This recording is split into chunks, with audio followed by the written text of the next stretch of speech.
आप प्रेम की स्वतंत्रता की बात कर रहे हैं, ओशो भी कुछ प्रेम और स्वतंत्रता की बात करते हुए सेक्स और सेक्स लाइफ को लेकर कुछ ऐसी बातें कर गए कि बड़ी आलोचना उनकी आज भी होती है, कई लोग करते हैं। देखिए, वो नालायक हैं आलोचना करने वाले, इडियट्स। जैसे हमारे जीवन के अन्य आयाम हैं, ऐसा ही स्वीकार हमें सेक्स का होना चाहिए। जैसे हमको भूख लगती है, प्यास लगती है तो हम पानी पीते हैं, खाना खाते हैं, नींद आती है तो हम सोना चाहते हैं, ठीक ऐसे ही सेक्स भी एक प्रवृत्ति है। ओशो बचपन से ही ऐसे तो नहीं रहे होंगे, आम बच्चों जैसे रहे होंगे, ये बदलाव उनमें कब से आया?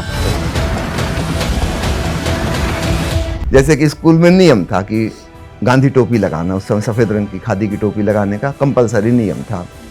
ओशो उनका मैं नहीं लगाऊंगा टोपी। तो क्लास टीचर जो तो पकड़ के प्रिंसिपल के पास ले गए कि लड़का अनुशासन तोड़ रहा है।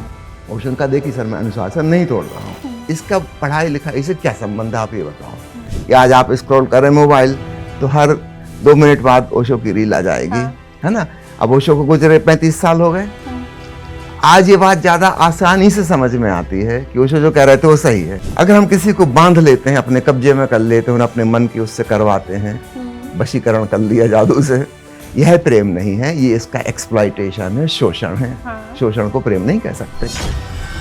हम सभी सोशल मीडिया इस्तेमाल करते हैं, कुछ रील स्क्रॉल करते हैं, उसके बाद में ओशो की रील आ जाती है। कई लोग बड़े इंप्रेस हो जाते हैं तो कई लोग उसे आगे बढ़ा देते हैं, उनके विचारों से मेल नहीं खाते। लेकिन आज का यूथ बड़े स्तर पर ओशो के विचारों से प्रभावित दिखता है और मन में बहुत से सवाल उठते हैं, लेकिन वो सवाल किए किससे जाएं? ओशो तो अब है नहीं हमारे बीच में, लेकिन अगर आपके मन में भी ऐसे बहुत से सवाल आते हैं तो आज आपके हर सवाल का जवाब मिलेगा। नमस्ते, मेरा नाम है रचना बंसल। इस खास पॉडकास्ट में आपका बहुत स्वागत है और हमारे साथ स्टूडियो में बेहद खास मेहमान है स्वामी शैलेंद्र सरस्वती जी। बहुत स्वागत आपका, जो कि ओशो के सबसे छोटे भाई हैं।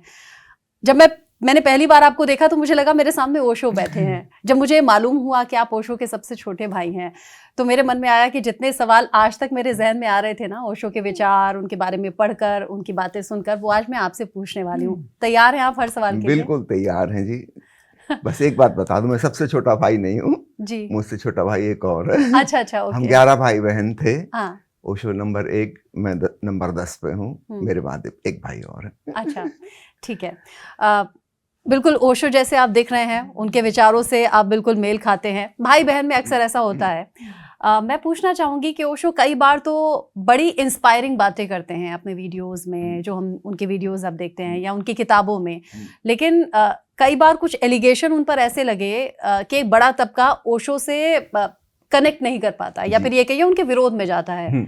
वो एलिगेशंस क्या हैं? वो जो महिलाओं से करीबी है उसको लेकर आप क्या कहेंगे? सबसे पहले तो इन जनरल कह दूं, फिर महिला वाली बात नंबर 2 पे लाएंगे। इन जनरल ओशो मौलिक हैं, he is original, he is expressing what he is experiencing. उनको भीतर जो अनुभव होता है वही वे अभिव्यक्त करते हैं, तो उनकी अनुभूति और उनकी अभिव्यक्ति एक है। अन्य लोगों को हम समझते हैं वो पाखंडी हैं, भीतर कुछ सोचते हैं, विचारते हैं, बाहर कुछ और कहते हैं, कुछ और बोलते हैं, करते कुछ और हैं, बताते कुछ और हैं। ओशो बिल्कुल प्रामाणिक हैं, ऑथेंटिक। जो उनको ठीक लगता है अपने विवेक से, वे ठीक वही कहते हैं, वैसा ही बताते हैं।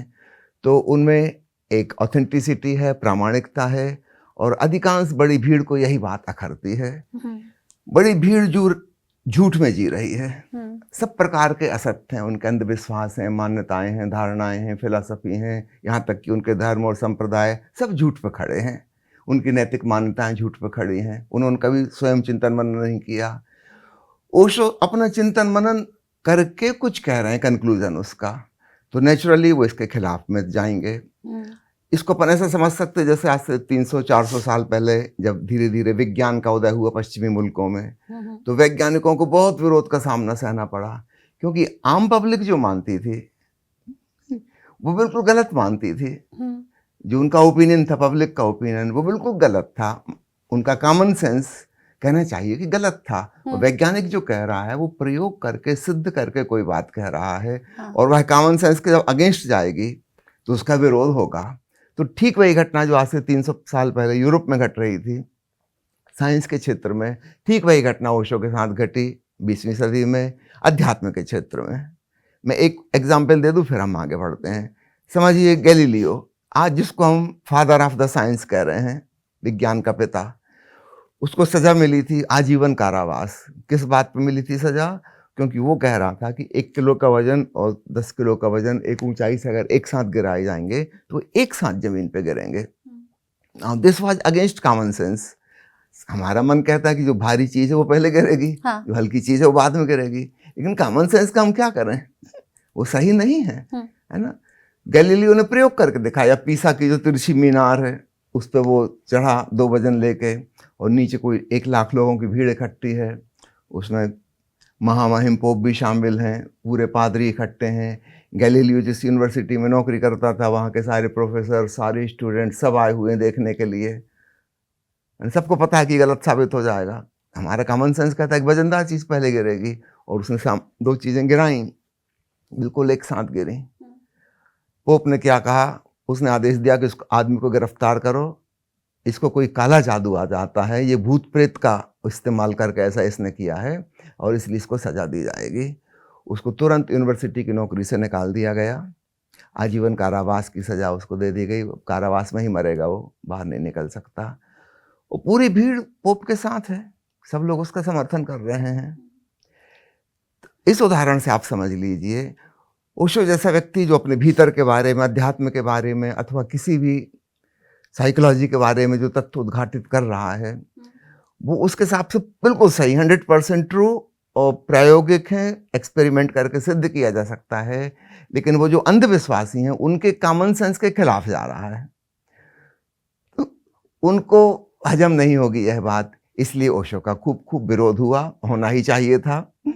ये कोई भी व्यक्ति जब अपनी मौलिक क्रांतिकारी बात लाता है तो उसका विरोध ही करती है भीड़।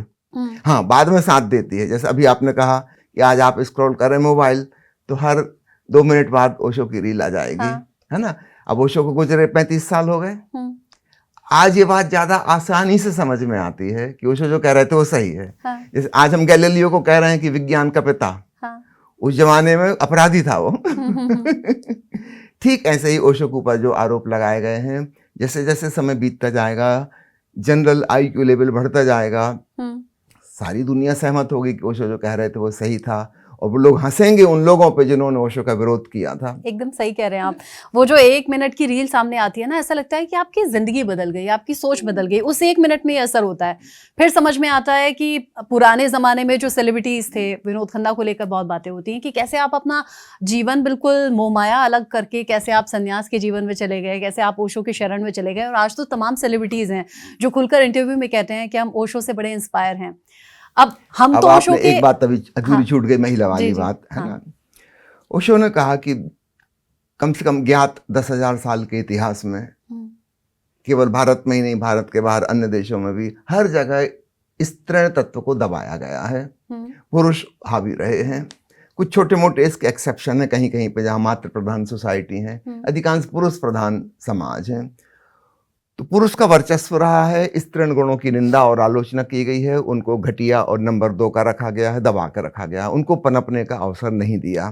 तो ओशो ने कहा कि I feel guilty for that.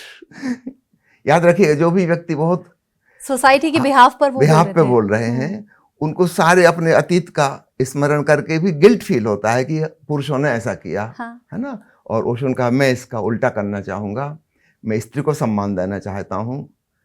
वास्तव में प्रकृति ने स्त्री को अधिक गुणवान बनाया है, ज़्यादा शक्तिशाली बनाया है, और शायद पुरुषों को ईर्ष्या है उसके, इस वजह से उसको दबा कर रखा कि अगर ये वृद्धि करेगी, विकसित होगी तो हमसे बहुत आगे निकल जाएगी, है ना। तो ओशो ने कहा कि मैं वह मौका देना चाहता हूँ स्त्रियों को। तो सबसे पहली जो दीक्षा उन्होंने दी, पहली माला किसी को पहनाई, उस महिला का नाम है माँ आनंद मधु। वो उस समय के प्रधानमंत्री मोरारजी देसाई की भतीजी थी। मोरारजी देसाई इस पर सख्त खपाते, और उन्होंने जिंदगी भर ओशो का विरोध किया कि उनके परिवार की एक स्त्री ओशो की सन्यासिनी हो गई, है ना। ओशो ने स्त्री को माँ कह के संबोधन किया। आश्रम में जितने भी डिपार्टमेंट्स थे, हर डिपार्टमेंट की हेड जो है वो स्त्री थी।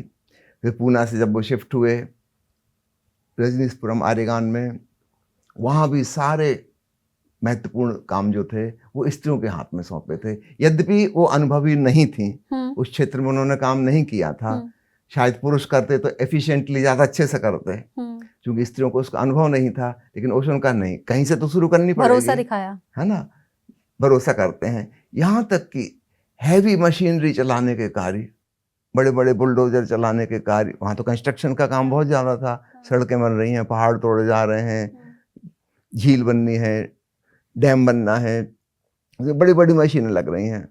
ओशो उनका वह काम भी स्त्रियाँ ही संभालेंगी। और आश्चर्य की बात है, कभी एक एक्सीडेंट नहीं हुआ। ओशो उनका, मुझे स्त्री पे भरोसा, वो ज़्यादा शांत है, वो पुरुष के जैसे चंचल चित्त उसका नहीं है, वो जिस काम को करेगी उसको मगन होकर प्रेम पूर्वक करेगी, संवेदनशीलता के साथ करेगी, और इसका प्रमाण उन्होंने करके दिखाया। हाँ, अब कुछ जो नेगेटिव घटनाएं घटी उसका वजह भी यही है, हाँ। है ना। जैसे कोई व्यक्ति बहुत दिनों से भूखा हो, उसने ठीक से खाना नहीं खाया है, और अचानक 56 व्यंजन उसके सामने रख दिए जाएं तो वो ओवर ईटिंग कर लेगा। ये स्वाभाविक है। फिर एक समय आएगा जब समझ में आ जाएगी कि इतना खाने की जरूरत नहीं है, जो सम्यक लेकिन जो भोजन है वो कटाक्ष लिया करते जाए। हैं, जो एलिगेशंस लगाते हैं, वो ओशो के साथ में जो तमाम महिलाएं हैं उनके करीब दिखती हैं। ओशो ने महिलाओं पर भरोसा दिखाया, इसीलिए महिलाएं उन्हें इतना प्रेम और स्नेह करती रहीं। महिलाओं के इर्द गिर्द, महिलाओं से घिरे हुए कह सकते हैं, ओशो नजर आते हैं। कई लोग इन्हीं तस्वीरों को लेकर कटाक्ष करते हैं, लेकिन आप कह रहे हैं कि स्त्रियों के मन को समझ लिया, उनके मन से जुड़ गए, इसीलिए महिला उनसे जुड़ गई। हाँ, कुछ नेगेटिव पॉइंट भी हो, जैसे मैंने कहा कि कोई भूखा आदमी अचानक खाना मिले तो ज्यादा खा लेगा। एक्सप्लेन कर दें थोड़ा सा और इसे। महिलाओं के पास कभी पावर नहीं था समाज में, है ना। घर में उनको किचन में कैद करके रखा गया था, बच्चे उत्पादन करना, उनका पालन पोषण करना, इतना ही उनकी कोई ड्यूटी थी, है ना। समाज में कोई गतिविधि करने की स्वतंत्रता उनकी नहीं थी, ना वो राजनीति में आ सकती थी, ना वो धन कमाने में आ सकती थी, ना शिक्षा की उनको सुविधा थी, यहाँ तक कि आध्यात्मिक साधना की भी स्त्रियों के लिए कोई सुविधा नहीं थी। सब चीज, सारे द्वार उनके लिए बंद कर दिए गए थे। ओशो ने बस सारे द्वार उनके लिए खोले। ओशो का कहना है एक संतुलन आएगा बाद में, स्त्री और पुरुष का, लेकिन अभी हमें चूंकि स्त्रियों को ऊंचा उठाना है तो हमें थोड़ा मौका देना पड़ेगा, चाहे इसके कुछ नेगेटिव परिणाम आए तब भी, है ना, तभी वो आगे आ पाएंगी, विकसित हो पाएंगी, और बाद में एक संतुलन स्त्री पुरुष का बन जाएगा। तो जैसे मैंने कहा कि ओशो ने सारे पदाधिकारी जितने भी थे सब स्त्रियों को वो अधिकार दिए, है ना। अंत में शरीर से विदा होने के पूर्व उन्होंने जो कमेटी बनाई, फिर जो आश्रम का संचालन करेंगे, व्यवस्था देखेंगे, उसमें आधे आधे स्त्री पुरुष कर दिए, 50-50%, है ना। एक संतुलन आनी चाहिए, लेकिन जब एक संतुलन पहले नहीं रहा हजारों साल से, तो अचानक उसका हमें एक रिवर्स करना पड़ेगा। जैसे मान लीजिए कि हमारे देश में हरिजनों को शिक्षा का कोई अधिकार नहीं था, तो कुछ सालों के लिए हमें करना पड़ेगा स्पेशल कोटा, है ना, नहीं तो कभी आगे बढ़ ही नहीं पाएंगे। निश्चित रूप से कुछ सालों के बाद जब वो भी शिक्षित होने लगेंगे, समृद्ध हो जाएंगे, फिर इसकी जरूरत नहीं रहेगी और बराबरी पे आ जाएंगे सबके। लेकिन हजारों साल से जिनको कभी मौका नहीं दिया कुछ करने का, जब उनको कुछ करने का हम स्पेशल मौका देंगे, जानते हो कि इसके कुछ साइड इफेक्ट्स भी होंगे, है ना। अब जैसे मैं बताऊं, मैं डॉक्टरी पढ़ता था, 10% सीट्स रिजर्व रहती थी मेडिकल कॉलेज में, है ना। अब उनमें अधिकांश जो बच्चे आ रहे हैं उनमें कुछ ऐसे हैं जो अपने नाम की स्पेलिंग भी नहीं लिख सकते, और मेडिकल कॉलेज में वो पढ़ेंगे क्योंकि सेलेक्ट हुए, रिजर्व कोटे से वो आए हैं। अब सवाल ये उठता है कि 150 बच्चों का एक बैच है, 5 क्लास हैं, 750 बच्चे इस कॉलेज में हैं। क्लासरूम जो बना है वो 200 बच्चों के बैठने के लिए बना है, इससे बड़ा तो नहीं बन सकता, फिर तो टीचर को स्पीकर लगाना पड़ेगा। 150 के हिसाब से सब चीजें हैं। अगर ये 15 बच्चे हर साल फेल हो जाएं तो फर्स्ट ईयर में ही रह जाएंगे, फिर दूसरे साल और 15 हो जाएंगे, तीसरे साल और 15 हो जाएंगे। अब सवाल है कि इनको कब तक आप फर्स्ट ईयर में रखोगे। ऐसी स्थिति कभी नहीं होने वाली कि वो फर्स्ट ईयर पास होंगे, है ना।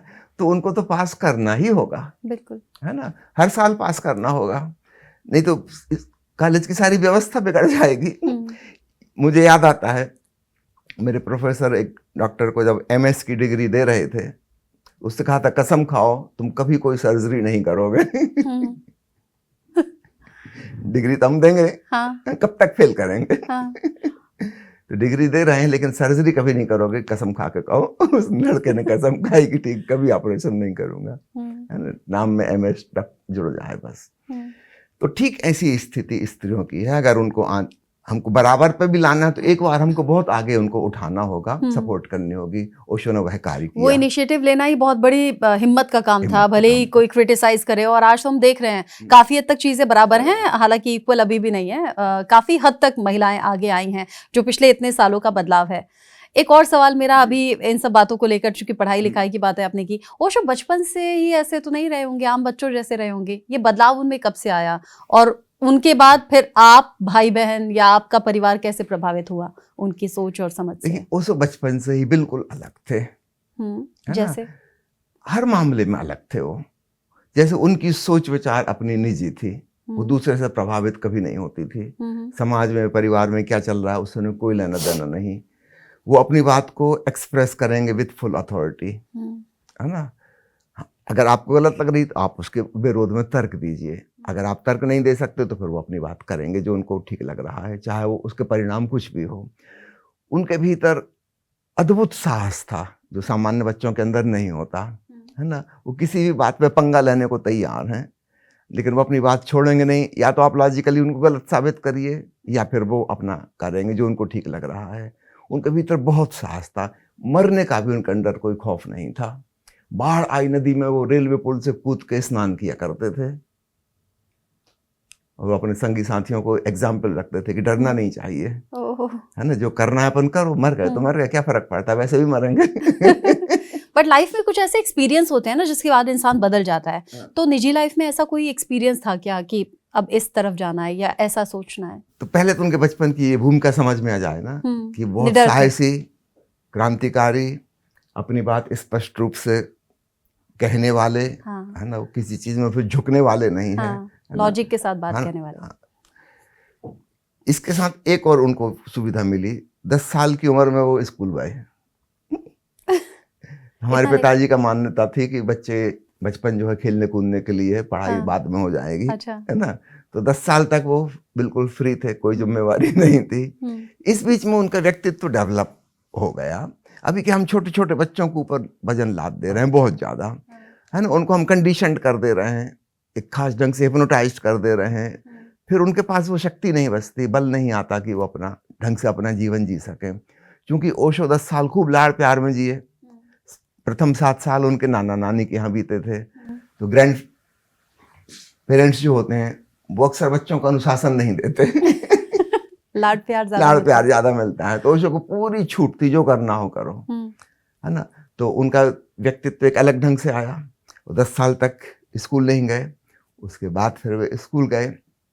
तो वहाँ पर भी स्पष्ट था कि वो टीचर की बात तभी सुनेंगे जब वो लॉजिकली सही हो, है ना? और इतनी छोटी उम्र में उन्हें पता था कि लॉजिक क्या है, इलॉजिकल क्या है। ये उनको खूब अच्छे से पता था, बहस करना। जैसे कि स्कूल में नियम था कि गांधी टोपी लगाना, उस समय सफेद रंग की खादी की टोपी लगाने का कंपलसरी नियम था। ओशो उनका, मैं नहीं लगाऊंगा टोपी, क्योंकि हम यहाँ विद्या अर्जन करने आए हैं स्कूल में, है ना? तो क्या टोपी लगाने से बुद्धि बढ़ती है, इसका कोई एविडेंस है? IQ लेवल बढ़ेगा टोपी लगाने से, तो मैं एक नहीं 10 टोपी लगाऊंगा।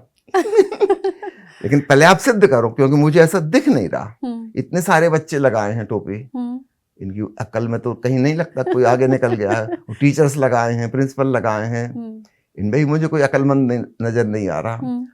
तो क्लास टीचर जो तो पकड़ के प्रिंसिपल के पास ले गए कि लड़का अनुशासन तोड़ रहा है। ओशो का, देखिए सर, मैं अनुशासन नहीं तोड़ रहा हूँ, मैं पालन करूंगा, लेकिन आपको सिद्ध करना होगा कि ये सही है। मैं जिस पर्पज से स्कूल आया हूँ वो है कि मेरी बुद्धि कुशाग्र हो, है ना? और आप एक ऐसी इडियोटिक चीज मुझे बता रहे हैं कि टोपी लगानी होगी, इसका पढ़ाई लिखाई से क्या संबंध है, आप ये बताओ। अब प्रिंसिपल भी क्या जवाब दें? उन्होंने सजा दी कि आप क्लास के अंदर नहीं जा सकते, बाहर खड़े रहो। तो उनका बिल्कुल हम स्वागत है, अगर आपको इसको अपराध लगता है, गलत है, तो मैं बाहर खड़ा हूँ, खिड़की से बाहर से पढ़ूंगा मैं, लेकिन टोपी नहीं लगाऊंगा। मैं समझौता नहीं करूंगा, या तो आप सिद्ध कर दो कि उपयोगी है ये, मैं एक नहीं 10 टोपी लगाऊं। फिर एंड में क्या हुआ? एंड में प्रिंसिपल को झुकना पड़ा, भाई इसको अलाउ करो। 2 महीने तक उनको बाहर खड़ा रखा गया, 2 महीने तक क्लास में एंट्री नहीं दी गई। फिर झक मार के उन्होंने कहा कि ठीक है अंदर आओ।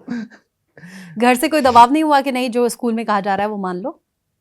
हमारे पिताजी ने बहुत शुरुआत में, जैसा कि एक पिता होते हैं पुत्र पे अपना डोमिनेट करना चाहते हैं। बहुत स्टार्टिंग में उन्होंने कोशिश की थी, लेकिन बहुत अर्ली एज में ये समझ में आता है कि इस बच्चे को आप कंट्रोल नहीं कर सकते। या तो आप साबित करो कि आप सही हो, तो बिल्कुल मानने को तैयार हैं तुरंत, है ना। लेकिन अगर आप साबित नहीं कर पाए तो फिर आपको ही विड्रॉ करना पड़ेगा। वो अपनी बात मान कर रहेगा, मना कर रहेगा।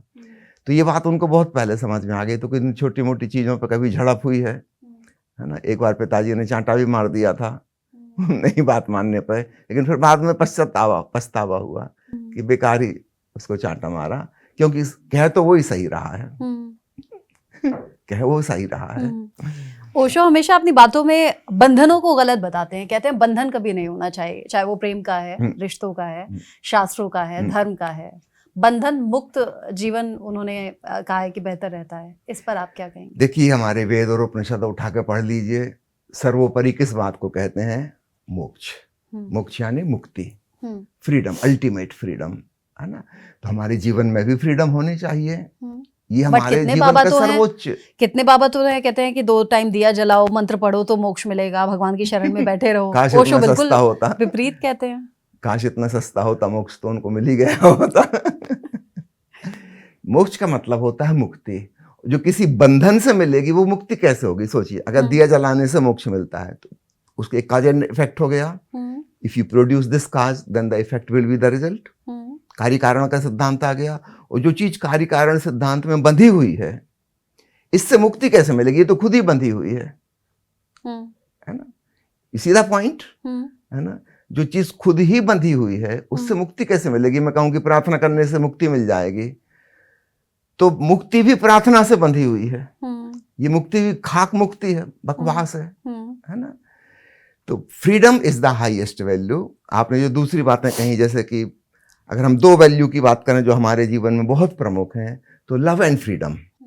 लेकिन इन 2 में अगर चुनाव का मौका आएगा तो we will always go for the freedom. यानी बलिदान अगर होगा तो फिर प्रेम बलिदान होगा। क्योंकि हर आत्मा, हर चेतना स्वतंत्रता चाहती है। कोई किसी के कब्जे में गुलाम बन के, दास बन के नहीं रहने चाहता।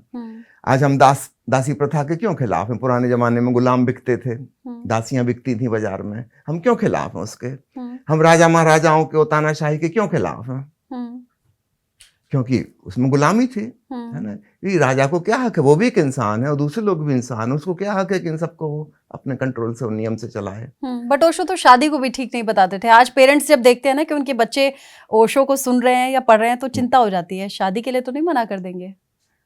समझदार व्यक्ति करेगा मना। जिसको भी समझ में आ गई है, अकल में आ गई है बात, है ना, वो अपनी जिंदगी कुर्बान नहीं करेगा। वो माँ बाप सुन रहे होंगे आपको अभी ना, जिनके बच्चों की शादी क्यों रो रही है, गालियां देते हैं। उनकी चिंता नहीं करो, हमारा काम गाली खाना है। क्यों गलत है? यही हमारा पुरस्कार है। क्यों गलत है शादी? नहीं, शादी गलत नहीं कह रहा हूँ। ओशो ने शादी को गलत नहीं कहा है। सही शादी सच्चे विवाह के पक्ष में है, जिसका आधार प्रेम हो, वह सच्चा विवाह है ना। ओशो उसके पक्ष में है। प्रेम क्या है? पहले एक चीज हो जाए, नहीं बहुत सारी चीजों में फिर कंफ्यूजन हो जाएगा, है ना। एक बात समझ लीजिए कि बंधन प्रेम नहीं है। प्रेम क्या है इस पे हम बात में आएंगे। क्या क्या प्रेम नहीं है? अगर हम किसी को बांध लेते हैं, अपने कब्जे में कर लेते हैं और अपने मन की उससे करवाते हैं, वशीकरण कर लिया जादू से, यह प्रेम नहीं है। ये इसका एक्सप्लॉयटेशन है, शोषण है। शोषण को प्रेम नहीं कह सकते। अगर एक व्यक्ति गुलाब के फूल को पसंद करता है, वास्तव में प्रेम करता है, वो कभी झाड़ी से फूल को तोड़ेगा नहीं, है ना। तोड़ के अपने गमले में, गिलास में लगा लेना, कमरे में ले जाके, ये गुलाब के फूल से प्रेम नहीं हो। तुमने गुलाब के पौधे की हत्या कर दी, ये प्रेम नहीं है, है ना। ठीक इसी प्रकार किसी का हमें चेहरा सुंदर लगा और हम उसकी गर्दन काट के ले आए घर में सजा के रखेंगे, ये प्रेम नहीं है। ये तो विध्वंस है ना। प्रेम का अर्थ है कि हम जिसे चाहते हैं, पसंद करते हैं, हम उसकी खुशी में हम खुश होंगे, है ना। गुलाब का फूल कभी नहीं चाहेगा कि उसको पेड़ से तोड़ा जाए। हम उसकी खुशी में खुश हों। हम इसलिए खुश नहीं होंगे कि हमारे घर की शोभा बढ़ाएगा ये, है ना। कि कोई बच्चे की चेहरा अच्छा लगा, हम काट के गर्दन उसके लिए आए, ये तो उचित नहीं हुआ। ये तो सरासर अपराध हो गया। अगर हम बच्चे से हमारा लगाव है, उस बच्चे का कैसे ठीक से विकास हो, उसकी वृद्धि हो, कैसे वो जो बनने को आया दुनिया में बन सके, हम इसमें कुछ सपोर्ट कर सकें, ये हमारा प्रेम होगा। अब इसी से एक सवाल आया मेरे मन में, लड़का लड़की है सो कॉल्ड प्रेम में, अब वो प्रेम है या नहीं वो तो लड़का लड़की डिसाइड करें। प्रेम में है, लड़का कहता है अगर तुम मुझसे प्यार करती हो तो खाना बनाना सीख लो, मुझे घर का खाना बहुत ज्यादा पसंद है, ये उसकी शर्त हो गई, इसका मतलब वो उस पर थोप रहा है, ये प्रेम है या नहीं? जी नहीं। और अगर लड़की प्यार में अपने आप को बदलने के लिए तैयार है कि ठीक है सीख लेती हूँ बनाना खाना, इसके लिए कर दूंगी ऐसा, ये वो भी प्रेम है नहीं है। नहीं, वो स्वयं से प्रेम नहीं कर रही।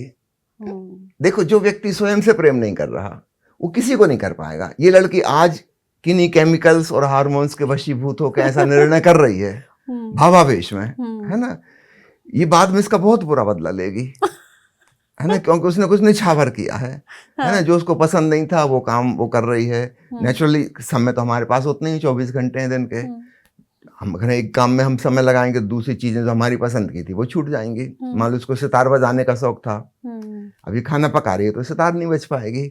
इसके अंदर आक्रोश इकट्ठा हो रहा है अपने पति के खिलाफ, और ये जगह जगह से फिर व्यक्त करेगी अपनी नाराजगी। हो सकता है इसको भी नहीं पता हो, उसके सबकॉन्शियस माइंड में ही चल रहा है कि इस व्यक्ति की वजह से मेरी जिंदगी बर्बाद हो गई, मैं एक बहुत अच्छी सितारिस्ट बन सकती थी, इतने साल मैंने सीखा और शादी करने के बाद सब मेरा वो कैरियर ही खत्म हो गया, यहाँ तो कोई मौका ही नहीं है, यहाँ तो बस खानी पकाते रहो, बर्तन धोते रहो।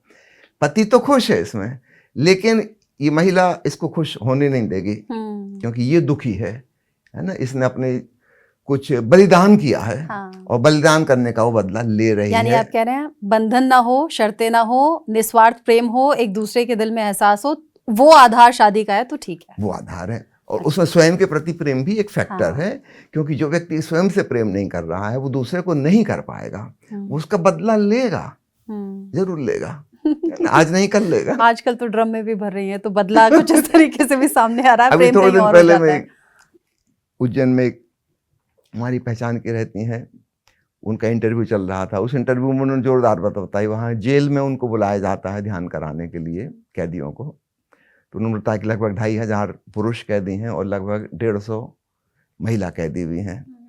तो बता रही थी अपराधों के बारे में कि अधिकांश पुरुषों ने जो अपराध किए वो इट्स बिग वैरायटी है ना, किसी ने कुछ किया, किसी ने कुछ। महिलाओं ने जो अपराध किया है 90% पति का मर्डर।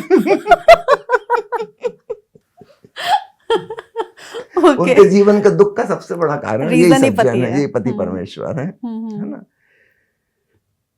तो ये बहुत सोचने जैसी बात है, मुझको भी सुन के एकदम से मैं चौंका, कभी मुझे ख्याल नहीं था ऐसा। लेकिन उनके अंदर वो गुस्सा भरता रहा ना, त्याग करती रही, वापस से रिटर्न बैक आया नहीं, प्यार नहीं आया, केयर नहीं आई, तो वो गुस्सा भर गया और फूट गया एक दिन। वो एक दिन गर्दन दबा देंगे, खाने में जहर, खाना के बना के नहीं कहा था, लेकिन खाने में जहर भी मिला देंगे। सही है, तो इसलिए हमें बहुत सतर्क होना चाहिए। प्रेम के साथ अगर शर्तें जुड़ी, शर्त का मतलब होता है बंधन, है ना, ऐसा ऐसा करना होगा तो फिर मैं ऐसा ऐसा करूंगा, है ना, ये एक व्यापार है, लेन देन है इसमें, प्यार नहीं है, ये व्यापार है। सही। और इसमें कभी किसी को संतोष नहीं मिलेगा, किसी को सुख शांति और आनंद नहीं मिलेगा, और ऐसा लगेगा कि दूसरा मुझको एक्सप्लॉइट कर रहा है, और नेचुरली इसका हम फिर बदला लेंगे। तो सारी दुनिया में दाम्पत्य जीवन इतना दुखी है ना, ये कोई किसी एक देश की, एक जाति की, एक धर्म की कहानी नहीं, पूरी दुनिया सब लोग दुखी हैं, है ना। कारण यही है कि प्रेम के साथ इतनी शर्तें, इतने बंधन लगा दिए गए हैं कि प्रेम का तो गला घोंट दिया गया है, वो प्रेम बचता ही नहीं, प्रेम बचता ही नहीं है। और जिस खुशी की खातिर हमने संबंध जोड़ा था, हमने फिर ऐसा इंतजाम किया कि वो कारण भी नहीं बचता। समझो एक युवक है, वो किसी लड़की को देख के बहुत प्रभावित हुआ, उसको लग रहा है ये तो बिल्कुल हवा में उड़ती हुई तितली की तरह है, वो कविताएं लिख रहा है उस पर, कैसी है वो, वो भी गीत गा रही है, पंछी बनी उड़ती फिरूं मस्त गगन में, आज मैं आजाद हूं दुनिया के चमन में। फिर इसको इसने पकड़ के पिंजड़े में बंद कर दिया, है ना। अब इस पिंजड़े में बंद पक्षी के प्रति इसके मन में कोई प्रेम नहीं है। इसको जिससे प्रेम था वो तो आकाश की एक स्वतंत्र चिड़िया थी, है ना, उसकी अल्लड़ता, उसका अपने ढंग से जीना, है ना, उससे लगाव था।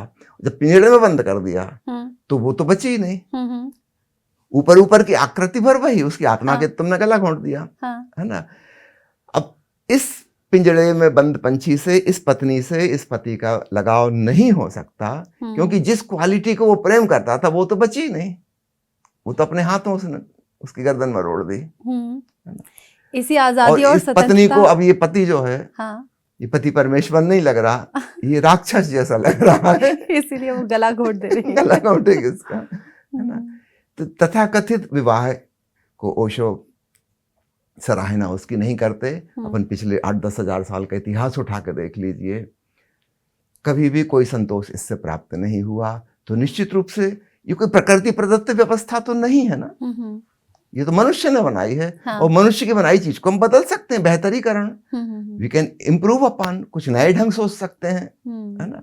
निश्चित रूप से संबंध तो होगा स्त्री पुरुष का, हाँ। और वो मित्रता के आधार पे हो, प्रेम के आधार पे हो, और 25 कारण हो सकते हैं, हाँ। और एक दूसरे का गला ना घोंटे, है ना। जिसके जो गुण हैं, प्रतिभा है, उसकी हिडन टैलेंट है, उसको विकसित होने का पूरा पूरा अवसर मिले, ऐसा व्यक्ति स्वयं को भी प्रेम करेगा, और जो self love and self respect से भरा है वो दूसरे के प्रति भी लव एंड रिस्पेक्ट से भरेगा। महाकवि रविन्द्रनाथ टैगोर ने एक गीत में लिखा है कि कभी कभी मैं नाव से यात्रा करता हूँ नदी में, सुबह सुबह बहुत अच्छा लगता है। अक्सर एक लड़की उस तरफ से आती है, दूसरी तरफ से वो अपनी नाव में, हम लोगों की मुलाकात होती है, कुछ बातचीत होती है, फिर हम बिछड़ जाते हैं, अपने अपने घर वापस लौट आते हैं। रविन्द्रनाथ ने कहा कि मैं चाहूँगा कि हमारा विवाह हो, और मैं नदी के इस पार ही रहूं और वो नदी के उस पार ही रहे, और यदा कदा हमारा कभी संयोग बसात मिलन हो तो कितना सुंदर होगा, कितना प्यारा होगा। काश हम ऐसा बना सकें विवाह को, मित्रता पर आधारित, है ना, वो बंधन ना बन जाए, हम एक दूसरे के जेलर ना बन जाए कि एक दूसरे के बस ऊपर हम खड़े हैं बंदूक लिए कि कौन क्या कर रहा है।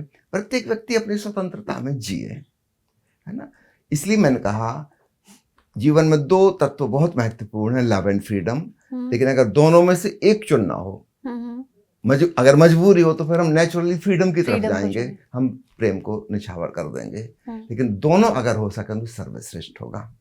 अच्छा, आपने कहा शादी जरूरी नहीं, मित्रता और करीबी ठीक है। अगर कोई युवक और युवती मित्रता में करीब आ जाए, एक्सीडेंटली ही कोई संतान हो जाए, फिर क्या सोसाइटी कैसे उसे स्वीकारेगी?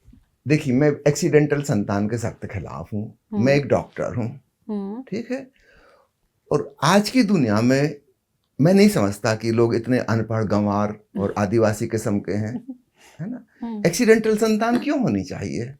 संतान तो वेल प्लान्ड होनी चाहिए, है ना। मैं सभी के लिए मैं कह रहा हूँ, सिर्फ उनके लिए नहीं कह रहा हूँ, 2 लोगों के लिए। मैं तो इसके भी खिलाफ हूँ जिस प्रकार से जनसंख्या बढ़ती जा रही है हमारे देश में, कहाँ से कहाँ पहुंच गए। मैं कभी हैरान होता हूँ, ओशो की पुरानी किताब पढ़ता हूँ, उसमें लिखा है कि 40 करोड़ देश की जनसंख्या हो गई। मैं सोचता हूँ 40 करोड़ थी कभी? आज 140 करोड़ है ना।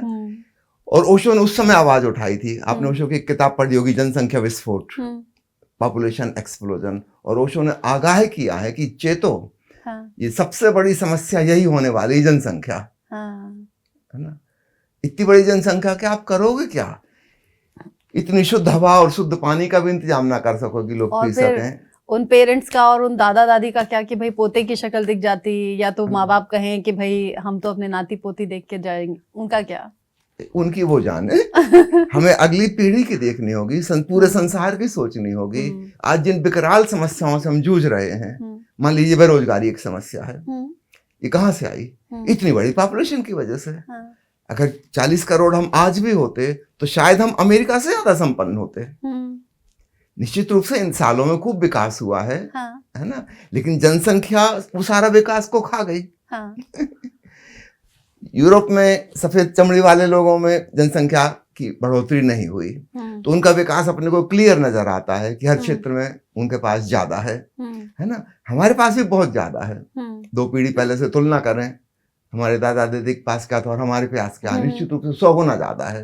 लेकिन जनसंख्या इतनी ज्यादा हो गई है कि उसकी इतनी तो जमीन भी नहीं कम हो रही है ना। पहले 10, 11, 12 बच्चे होते थे, आज 1, 2 या मैक्सिमम 3 होते हैं। हम एक्सीडेंटल जो संतान की बात कर रहे थे, वो तो 0 होनी चाहिए। अच्छा, वो नहीं होनी चाहिए, ऐसे साथ मैं तो चाहूंगा प्लान्ड संतान भी जो होगी, ये भी गवर्नमेंट के द्वारा तय होनी चाहिए कि जो लोग स्वस्थ हैं, सुंदर हैं, प्रतिभाशाली हैं, बुद्धिमान हैं, कुछ कर सकते हैं, है ना, जीवन में कुछ कंट्रीब्यूट करेंगे, जो उनको संतान पैदा करने की अनुमति दी जाए, अरे बाप उसके लिए रे। परमिशन होनी चाहिए। कंट्रोवर्सी हो जाएगी आपकी इस बात पर। बिल्कुल होनी ही चाहिए, है ना, अन्यथा इस समस्या से कोई जूझ नहीं सकता। अगर हर व्यक्ति को ये अधिकार दे दिया कि आप कुत्ते बिल्ली की तरह संतान पैदा करते चलो, फिर तो देश का नहीं पूरे विश्व का सत्यानाश हो बड़ी जाएगा। मुश्किल हो जाएगी अगर आज आगे संतान पैदा करने के लिए भी सरकार की इजाजत की जरूरत हो तो। बिल्कुल, परीक्षण होना चाहिए, ओवम का, डीएनए का, स्पर्म्स का सिलेक्शन होना चाहिए। आप देखिए पिछले 100 साल से ऊपर नहीं हुए हैं जब से क्रॉस ब्रीडिंग का सिस्टम वैज्ञानिकों ने खोजा, तब से कितने प्रकार के नए नए पौधे बन गए, कितने प्रकार के आम बाजार में आते हैं। आज से 100 साल पहले ये नहीं थे। कितने प्रकार के अमरूद आते हैं, कितने प्रकार के अंगूर आते हैं, सैकड़ों प्रकार के गेहूं हो गए। हाँ। अब किसान से पूछो, नंबर बताता है वो। हाँ। क्या नाम के कितने नाम रखेंगे, नंबर। हाँ। गेहूं का भी नंबर है, मक्का का भी नंबर है। हर 2-3 साल में और बेहतर फसल आती जाती है। आप दुनिया भर में देखिए, कुत्ता और बिल्ली को लोग सबसे ज्यादा पाल रहे हैं घर में। कितने सुंदर कुत्ते हो गए, कितने सुंदर बिल्लियां हो गई। ये एक्सीडेंटल संतान नहीं है। हाँ। ये प्री प्लान्ड है, खूब अच्छे से। सुंदर, टैलेंटेड, अच्छे बच्चे पैदा कर सके तो ही बच्चे पैदा होने चाहिए, वरना बच्चे नहीं तो अधिकार नहीं होना चाहिए। जनसंख्या ना बढ़ाए, है ना, जनसंख्या ना बढ़ाए। अच्छा, ये बताएं, आप भी और ओशो भी प्रेम के बड़े फेवर में कि प्रेम बेहतर है, सुंदर है, खूबसूरत चीज है। वो प्रेम कैसा है जो आज इससे हो जाए, कल उससे हो जाए, परसों उससे हो जाए? ऐसे भी लोग हैं? देखिए, प्रेम अगर है, जिस प्रकार, 2 प्रकार के प्रेम की अपन बात कर रहे हैं। एक सामान्य लोगों के बीच जो प्रेम होता है, किशोर अवस्था का प्रेम, और एक ओशो और ईसा मसीह और बुद्ध और महावीर जिसकी बात करते हैं, वो प्रेम। पहले इन दोनों में फर्क समझ लीजिए। एक है बायोलॉजिकल अट्रैक्शन, जो केमिकल्स और हार्मोन्स और न्यूरोट्रांसमीटर्स के द्वारा इंड्यूस हो रहा है ना। दूसरा, ओशो जिसे प्रेम कह रहे हैं, जिसको कह रहे हैं प्रेम ही परमात्मा है, ईसा मसीह का वचन है, परमात्मा प्रेम स्वरूप है, ये किसी और प्रेम की बात कर रहे हैं, एक डिवाइन लव, है ना। तो यहाँ पे कंफ्यूजन नहीं होना चाहिए 2 के बीच में। अब शब्द वो कहाँ से लाएंगे, नया शब्द तो नहीं लाएंगे। तो यहाँ जो उपलब्ध शब्दावली है, जो टर्म्स हैं, उन्हीं का यूज करेंगे। तो इसमें सर्वश्रेष्ठ प्रेम ही है मनुष्य के जीवन में, जिसकी तुलना हम ईश्वर से कर सकते हैं। तो ईश्वर प्रेम है, ये ईसा मसीह का पहला वचन है। और ओशो ने उसको और भी सम्मान दिया कि प्रेम ही ईश्वर है ना, प्रेम से ऊपर और कुछ भी नहीं। लेकिन अब यहाँ पे प्रेम का दूसरा अर्थ हो जाता है। वो एक ऐसी भाव दशा है जिसमें व्यक्ति जी रहा है जैसे एक फूल खिला है और उससे सुगंध बिखर रही है, किसी के लिए नहीं, किसी के खातिर नहीं। जंगल में भी एक फूल खिला है तो उससे सुगंध निकल रही है। वो इंतजार नहीं कर रही कि कोई कवि यहाँ से गुजरे, मेरे ऊपर कविता लिखे, कि कोई पेंटर यहाँ से निकले और मेरे चित्र बनाए, पेंटिंग बनाए, मेरे नहीं। वो बस खिला है, उसकी खिलावट का एक गुण है, उससे खुशबू निकलती है। सूरज उगा है, प्रकाश की रश्मियां सब तरफ बिखरती हैं, ये उसकी गुण है। किसी के लिए नहीं है कि फलाने को रोशनी देनी है, ऐसा कुछ भी नहीं है, उसको पता भी नहीं किसी का। ठीक ऐसे ही प्रेम की जो श्रेष्ठतम, उच्चतम अवस्था है हमारी चेतना में, वो है डिवाइन लव। जब हमारा हृदय प्रेम से ओतप्रोत है और हम प्रेम पूर्ण हैं। अब कोई ये नहीं पूछ सकता किसके लिए, बस है, ऐसा स्वभाव है। बादल का स्वभाव है बरसना, सूरज का स्वभाव है रोशनी देना। एक आम के वृक्ष को हम पत्थर भी मारेंगे कि लकड़ी फेंक के मारेंगे, आम का वृक्ष हमें बदले में क्या देगा, आम ही देगा, क्योंकि उसके पास आम ही है। बट ऐसा अलौकिक प्यार होता कहाँ है? हम तो नहीं कर सकते आम इंसान। मैं अगर किसी से प्यार करूं तो मैं चाहूंगी ना वापस वो भी मुझे उतना प्यार करे। अपन धीरे धीरे यहाँ से वहां तक जा सकते हैं। इतना तो है ना कि प्यार तो है, ठीक है, उसमें लेन देन है, व्यापार जोड़ा हुआ है, ठीक है, हम धीरे धीरे उस पर आएंगे। पहले इस बात को समझ लें। एक छोटा सा उदाहरण और दूं मैं। एक अद्भुत सूफी फकीर महिला हुई है, राबिया, है ना। उसके घर एक दूसरा सूफी फकीर हसन आया हुआ था। ओशो ने यह कहानी अपने प्रवचनों में कई बार कही है। और हसन जब सुबह नमाज पढ़ने बैठा तो उसने देखा कि कुरान शरीफ में एक पंक्ति कटी हुई है। उसने पूछा, अरे ये कुफ्र का काम किसने किया? धर्मशास्त्र में सुधार, ये तो पाप हो गया। राबिया ने कहा, मैंने ही किया है। हसन ने कहा, मैं आपकी बहुत इज्जत करता हूँ, आप एक पहुंची हुई सूफी महिला हैं, आपसे उम्मीद नहीं थी कि आप कुरान की एक पंक्ति को काट देंगी। राबिया ने कहा कि मैं क्या करूं, मेरी मजबूरी है, वो लाइन ही ऐसी है कि मैं उसका पालन ही नहीं कर सकती। हसन ने क्या इसमें क्या खराब बात लिखी? इसमें लिखा है कि शैतान को घृणा करो। What is wrong in it? शैतान यानी बुराई को, अशुभ को, उसको नफरत करो। राबिया ने कहा, जब से मेरा हृदय प्रेम पूर्ण हुआ है, मेरे भीतर घृणा और क्रोध बचा ही नहीं, तो मैं कैसे करूं? दूसरी चीज, कोई मुझे शैतान नजर नहीं आता। जब से मैं प्रेम पूर्ण हो गई हूं, भक्ति पूर्ण हो गई हूं, मुझे सर्वत्र भगवान नजर आता है। वाह। तो वो शैतान है कहाँ? मैं तो खोज खोज के परेशान हूं, मिलता नहीं। अच्छा, अगर मिल भी गया, मान लो, कल्पना कर रहे हैं हम कि मान लो शैतान आ गया एक दिन, तब भी मैं घृणा नहीं कर पाऊंगी, क्योंकि घृणा मेरे पास है ही नहीं। हम दूसरे को वही दे सकते हैं जो हमारे पास है। मैंने कहा, आम हमें क्या देगा? आम का फल ही देगा, भले ही हम उसको पत्थर मारे, है ना।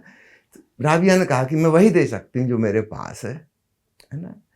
तो एक है यह प्रेम, जिसको हम कहें दिव्य प्रेम, भक्ति कहें, करुणा कहें, कुछ नया नाम उसमें जोड़ना होगा। वो प्रेम साधारण प्रेम से बहुत ऊपर निकल गया। लेकिन याद रखिएगा, वहां तक जो लोग पहुंचे हैं, वे इसी साधारण प्रेम से ही धीरे धीरे खिसकते खिसकते पहुंचे, सीढ़ियां चढ़ते हुए। तो इसके और उसके बीच में एक लिंक है, एक ब्रिज है। इसलिए हर व्यक्ति वहां जा सकता है।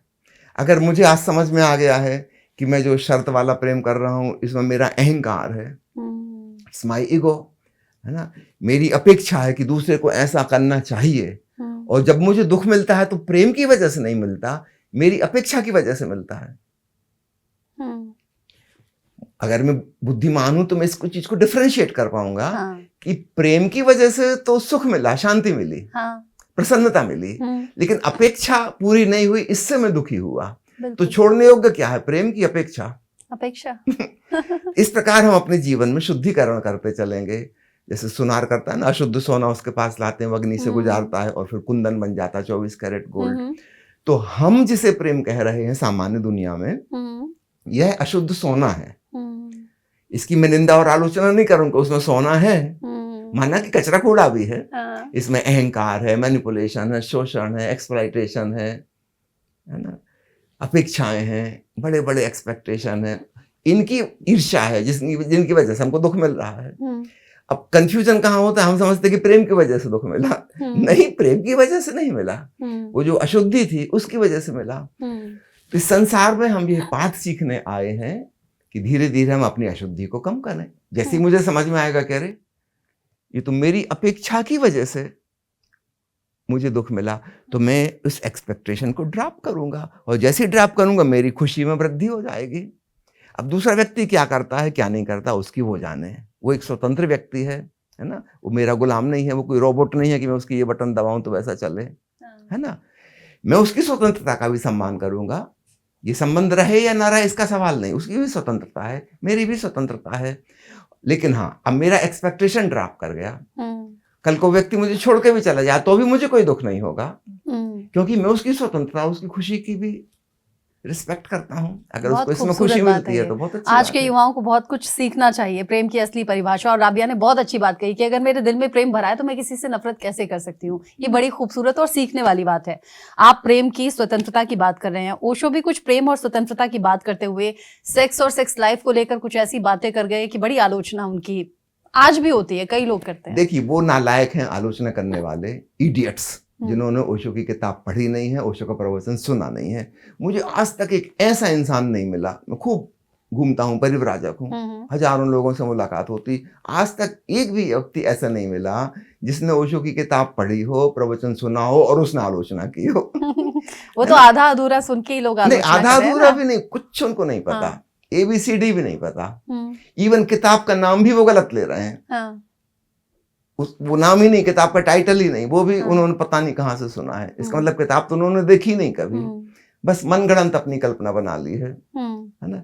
कल ही एक मैसेज मेरे पास व्हाट्सएप पे आया कि मैंने बड़ी उत्सुकता से पैसे खर्च किए, स्टूडेंट है कोई, वो संभोग से समाधि की और ओशो की किताब खरीदी। हमारे पास उतना पैसा नहीं होता स्टूडेंट के पास, फिर भी मैंने खर्च करके पढ़ा। मैं पूरी पढ़ गया, उसमें ऐसी कोई बात ही नहीं मिली जो सोच के मैंने ली थी। मैं तो बड़ा दुखी हूँ। जो व्यक्ति ओशो की किताब पढ़ेगा उसको पता चलेगा कि कितनी गहरी जीवन जीने की कला ओशो सिखा रहे हैं। ना तो इसमें कुछ अश्लील है, ना कुछ उसमें निंदा करने योग्य, ना आलोचना करने योग्य है। और ओशो जो कह रहे हैं ठीक वही बात भगवान शिव ने आज से 7,000 साल पहले कही थी। ओशो ने कोई नई बात अपनी तरफ से नहीं जोड़ी है। आप हमारे व्यूअर्स के लिए बताएंगे सेक्स और सेक्स लाइफ को लेकर क्या सोच थी ओशो की? जैसे हमारे जीवन के अन्य आयाम हैं, ऐसा ही स्वीकार हमें सेक्स का होना चाहिए। जैसे हमको भूख लगती है, प्यास लगती है, हम पानी पीते हैं, खाना खाते हैं, नींद आती है तो हम सोना चाहते हैं, ठीक ऐसे ही सेक्स भी एक प्रवृत्ति है। तो उसको भी हम उसी सामान्य ढंग से प्रकृति का एक हिस्सा समझ के लें, है ना। उसके साथ जो निंदा और आलोचना और पाप की भावना जोड़ दी गई है वह गलत है। तो ओशो सेक्स नहीं सिखा रहे हैं, इसका स्वीकार करो, प्रकृति के द्वारा प्रदत्त एक गुण है, एक क्वालिटी है, जैसे कि अन्य चीजें हैं। तो ऐसा ही वह भी है। तब हमारे मन में उसके प्रति एक रिस्पेक्ट की फीलिंग होती है और तब हम उसके साथ बहुत होश पूर्वक, ध्यान पूर्वक जी सकते हैं। एक नया तत्व उसमें जुड़ जाएगा, है ना। फिर वह प्रेम साधारण कामकृत्य नहीं रह जाएगा, वह स्वयं अपने आप में ध्यान की एक क्रिया हो जाएगी। अभी मैंने मेंशन किया भगवान शिव का उनका एक ग्रंथ है विज्ञान भैरव तंत्र, जिसमें उन्होंने देवी पार्वती को ध्यान करने की 112 विधियां बताई हैं। मैं आपको कहना चाहूंगा ये 112 विधियां ऐसी नहीं है जो हमें बैठ के कहीं योगाभ्यास करना है और बाईं नाक बंद करके दाहिने तरफ से सांस लेना है, ऐसा कुछ भी उसमें नहीं है। ये 112 ऐसी क्रियाएं हैं जो हम रोज कर ही रहे हैं, दिन भर 24 घंटे में कुछ ना कुछ हो रहा है। नई चीज क्या है, इसके साथ अवेयरनेस को, साक्षी भाव को जोड़ देना है। दिस इज समथिंग न्यू, है ना। तो विज्ञान भैरव तंत्र का पालन करने के लिए हमें कुछ स्पेशल समय नहीं लगेगा। हम जो कर रहे थे उसी में एक नया फैक्टर, एक नया एलिमेंट जुड़ जाएगा विथ मोर अवेयरनेस। स्नान कर रहे हैं, फव्वारे के नीचे खड़े हैं, पानी की बूंदों का स्पर्श, be more sensitive, enjoy it with 100% sensitivity. भोजन कर रहे हैं, स्वाद आ रहा है, come to the present moment, वर्तमान के इस क्षण में इसका पूरा पूरा मजा लो। मन यहाँ ना भागे, वहां ना भागे, है ना, ये स्वाद ही सब कुछ हो जाए। चल रहे हो, एक एक कदम चलने का एहसास हो। कुछ नहीं कर रहे, फुर्सत में बैठे थे, सांस तो आई जा रही थी, श्वास के प्रति होशपूर्ण है। भगवान शिव ने ऐसी साधना दी जिसमें अलग से कुछ नहीं करना है, जो हम करते ही हैं उसी में हमें जोड़ देना है होश, साक्षी भाव। स्वाभाविक रूप से उसमें काम करते भी आएगा, व्यक्ति सेक्स में भी जाएगा, है ना, उसमें भी होश जोड़ देना है। और तब एक अद्भुत घटना घटेगी, जैसे जैसे उसका होश प्रगाढ़ होने लगेगा, वो दूर से ऐसे देखेगा अपने को जैसे किसी अन्य को देख रहा है, तब उसके भीतर एक ट्रांसफॉर्मेशन होने लगता है, रूपांतरण। तब काम वासना प्रमुख नहीं रह जाती, यह होश प्रमुख हो जाता है। और जो ऊर्जा सेक्सुअलिटी में लगी थी वो उसकी अवेयरनेस में लग जाती है। ऊर्जा तो वही है, वो डाइवर्ट हो गई दूसरी दिशा में। जल्दी ही हो पाएगा कि उसके भीतर काम वासना की जो एक प्राकृतिक पकड़ थी, he was under the grip, है ना, जैसे वो गुलाम हो जाता था अपने केमिकल्स का, वो ग्रिप उसकी खत्म हो गई। जैसे जैसे अवेयरनेस बढ़ती है वैसे वैसे फ्रीडम आती जाती है, हम स्वतंत्र हो जाते हैं। हमें कुछ करना है नहीं करना, ये हमारा डिसीजन होगा, न प्रकृति हम पर हावी नहीं होगी। एक अद्भुत फ्रीडम का एहसास होगा। जब कोई व्यक्ति क्रोध के बाहर निकल जाता है, उसकी खुशी का ठिकाना नहीं। हमेशा वो क्रोध का गुलाम था, है ना, मजबूर कर देता था क्रोध उसको कि तुम ऐसा करो। ठीक वैसे ही काम वासना मजबूर करती थी, एक प्रकार की दास्ता थी उसमें। और इसलिए हर व्यक्ति को सेक्स एक्ट से गुजरने के बाद एक फ्रस्ट्रेशन महसूस होता है, जैसे कि प्रकृति ने उसका उपयोग कर लिया। He is being exploited just to reproduce, इसका मतलब कुछ नहीं था। जब वो होशपूर्ण होता जाता है हर चीज के साथ, तो उसके जीवन से बहुत चीजें विदा होने लगती हैं। उसमें काम वासना भी एक है। अब एक सहज ब्रह्मचर्य फलित होता है। याद रखना, ये वो वाला ब्रह्मचर्य नहीं जो साधु महात्मा से खाते हैं कि काम का दमन करके बैठे हैं, है ना, वो दबा के बैठे, वो तो विस्फोट करेगा। आए दिन हम सुनते हैं कि महात्मा जी गिरफ्तार हो गए, व्यभिचारी निकले, हो होने वाले थे, है ना। ओशो जो सिखा रहे हैं, जब हम किसी भी चीज के साथ होश को जोड़ते हैं, उसमें जो शुभ है वह शेष बचेगा, उसकी बढ़ोतरी होगी। और जो नहीं होना चाहिए धीरे धीरे वह विदा हो जाएगा, होश ही मात्र रह जाएगा, ध्यान रह जाएगा। इस प्रकार एक सहज ब्रह्मचर्य फलित होता है।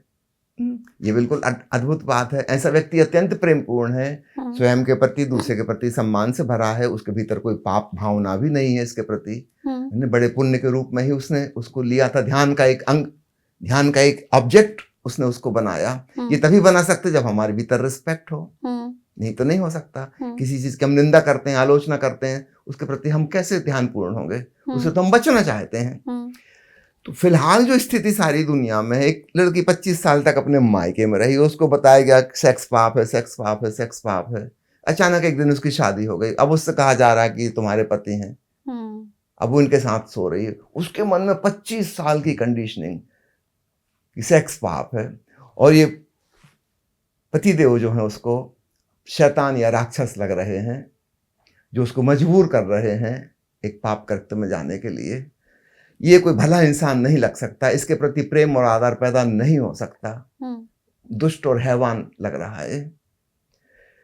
ये मनस्थितियां, तो ओशो इसके खिलाफ हैं, है ना? प्रेम के बिना सेक्स नहीं होना चाहिए, कभी होगा ही नहीं अगर सहज रूप से उपलब्ध हो चीजें। बट होता है ना? होता है, लोग कोई वैश्यगिरी क्यों चल रही दुनिया में, जिसको आप कह रहे हैं प्रेम के बिना सेक्स, वैश्यगिरी क्यों चल रही है? क्योंकि लोग विवाह से संतुष्ट नहीं है, क्योंकि वहां प्रेम ही नहीं, वहां भी नहीं है प्रेम। वो रिप्लेसमेंट जिससे कर रहे हैं उसमें भी प्रेम नहीं है।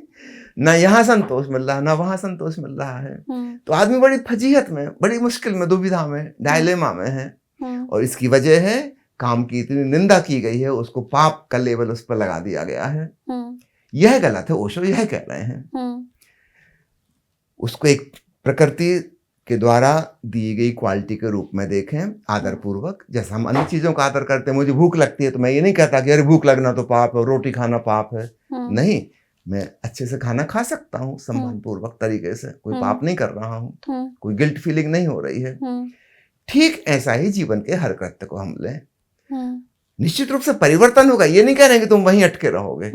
जो व्यक्ति दमन करेगा वह अटका रहेगा वहीं पे, क्योंकि जिस चीज को हम दबा रहे हैं हमको वहीं रहना पड़ेगा। समझो यहाँ पर एक सांप है और मैं सांप को पकड़ कर रखना चाहता हूँ दबा के, तो मुझे फिर वहीं रहना होगा सांप के लेवल पे जहां वो है। मैं बंध गया उससे।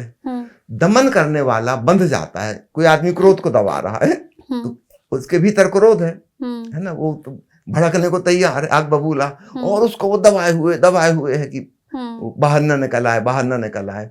इसको लगातार वहीं रहना होगा जहां क्रोध है, ये उससे दूर नहीं जा सकता। ओशो कह रहे हैं यह गलत है।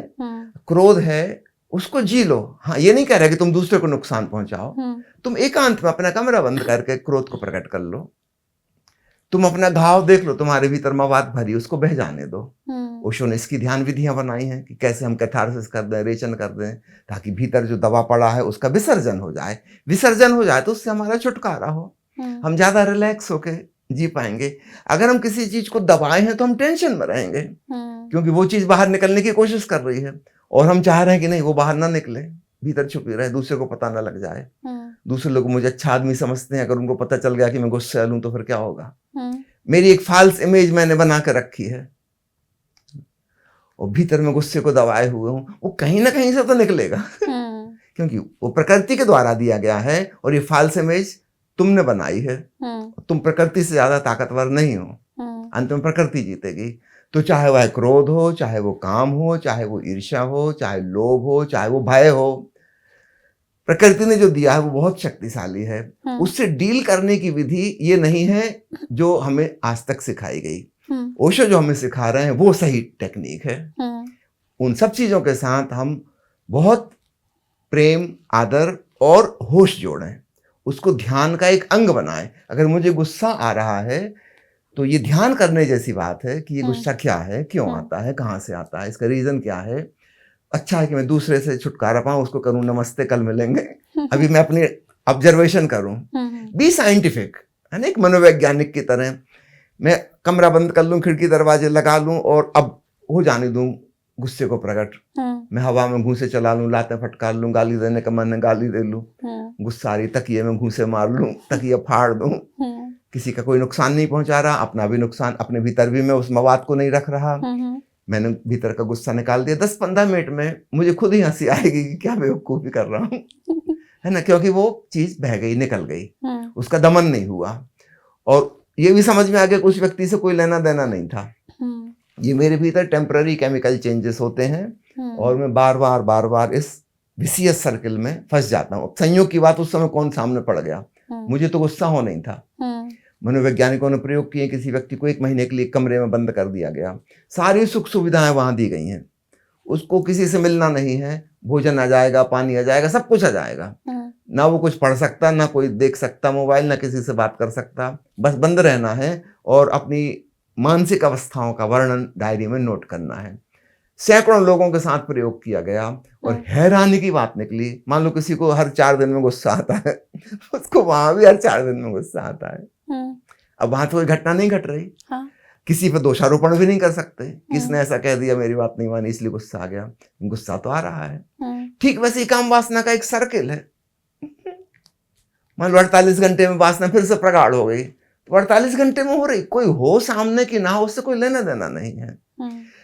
तब हमको एक और गहरी समझ में आती है कि मेरे भीतर जो काम है, क्रोध है, ईर्ष्या है, अहंकार है, इसका दूसरे से कोई संबंध ही नहीं है।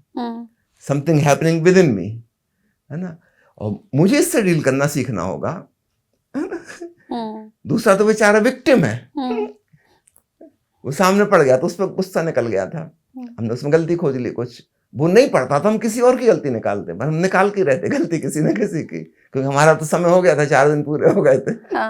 ओशो ये भी तो कहते हैं कि कमजोर को दबाया जाता है, जब सामने हम देख लेते हैं ना कि ये दुर्बल है, कमजोर है, गरीब है, तो आप उसे दबाएंगे।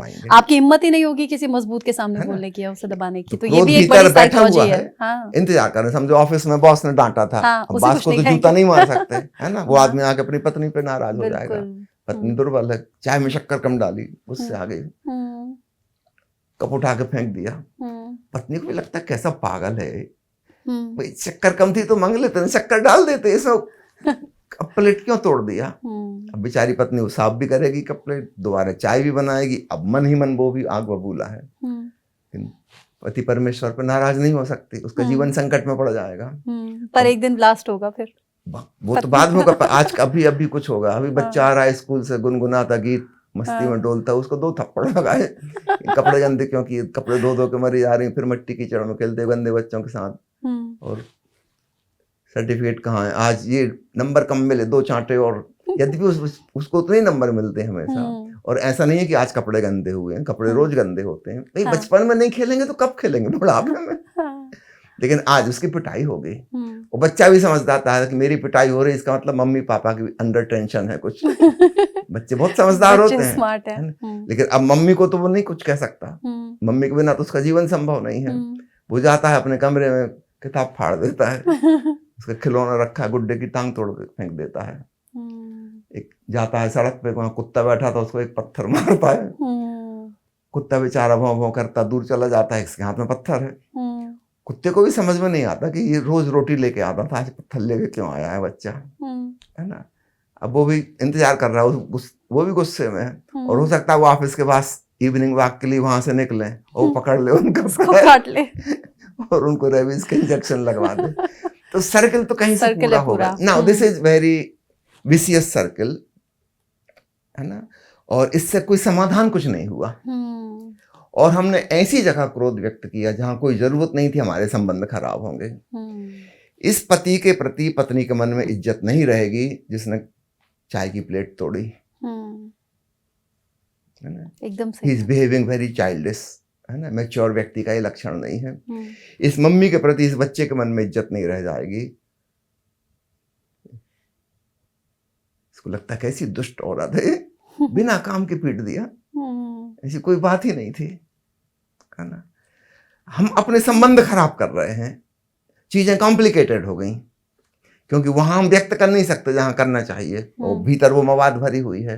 ओशो कहते हैं ऐसा मत करो प्लीज, तुम एकांत में, ओशो ने एक ध्यान बनाया, डायनेमिक मेडिटेशन, तुम अपना बंद कमरा करके 10 मिनट रोज ध्यान कर लेना, इससे छुटकारा हो जाएगा, तुम किसी के ऊपर एक्सप्रेस नहीं करोगे। इस पूरी बात को मैं संक्षेप में करके कहूँ फार्मूला में, ओशो कहते हैं neither suppression nor expression but transformation of the energy. ना तो दमन करो, है ना दूसरे पर प्रगटीकरण, बल्कि उस चीज का रूपांतरण।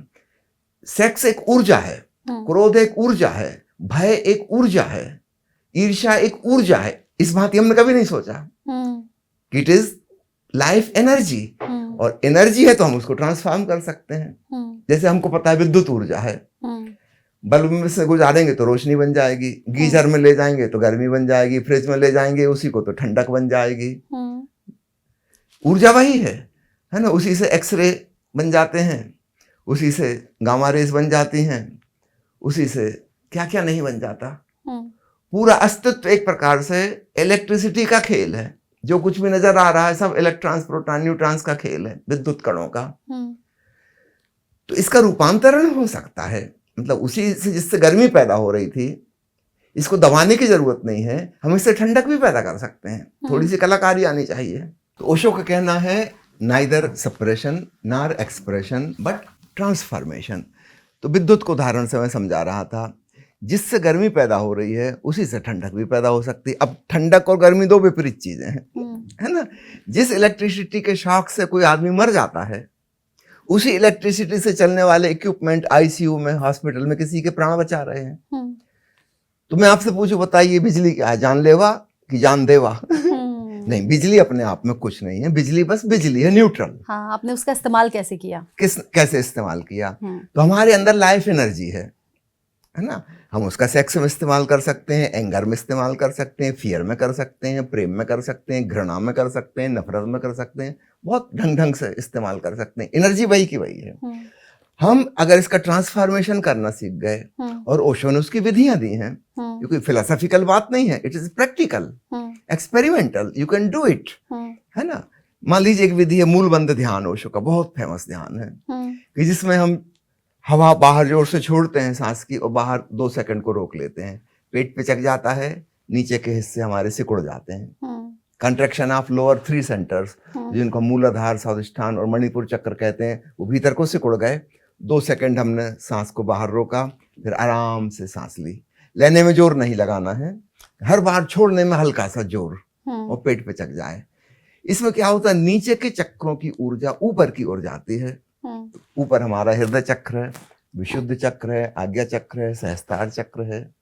जब हृदय में हमारी ऊर्जा आती है तो वो ही हो गया कि फ्रिज में ऊर्जा पहुंच गई। अब वहां पे शीतलता उत्पन्न होगी, बड़ा प्रेम भाव पैदा होगा, मैत्री उत्पन्न होगी, सद्भावना पैदा होगी, मंगल कामना आएगी, हम सबका शुभ चाहेंगे, हित चाहेंगे, कल्याण चाहेंगे, करुणा पैदा हो जाएगी।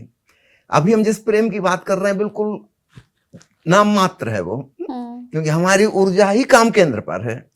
हम प्रेम कर नहीं सकते, प्रेम तो हृदय से होता है। तो पहले वहां इलेक्ट्रिसिटी आए तो वो बल्ब तो वहां पड़ा रखा हुआ है, लेकिन वो अभी तक रोशन हुआ नहीं कभी।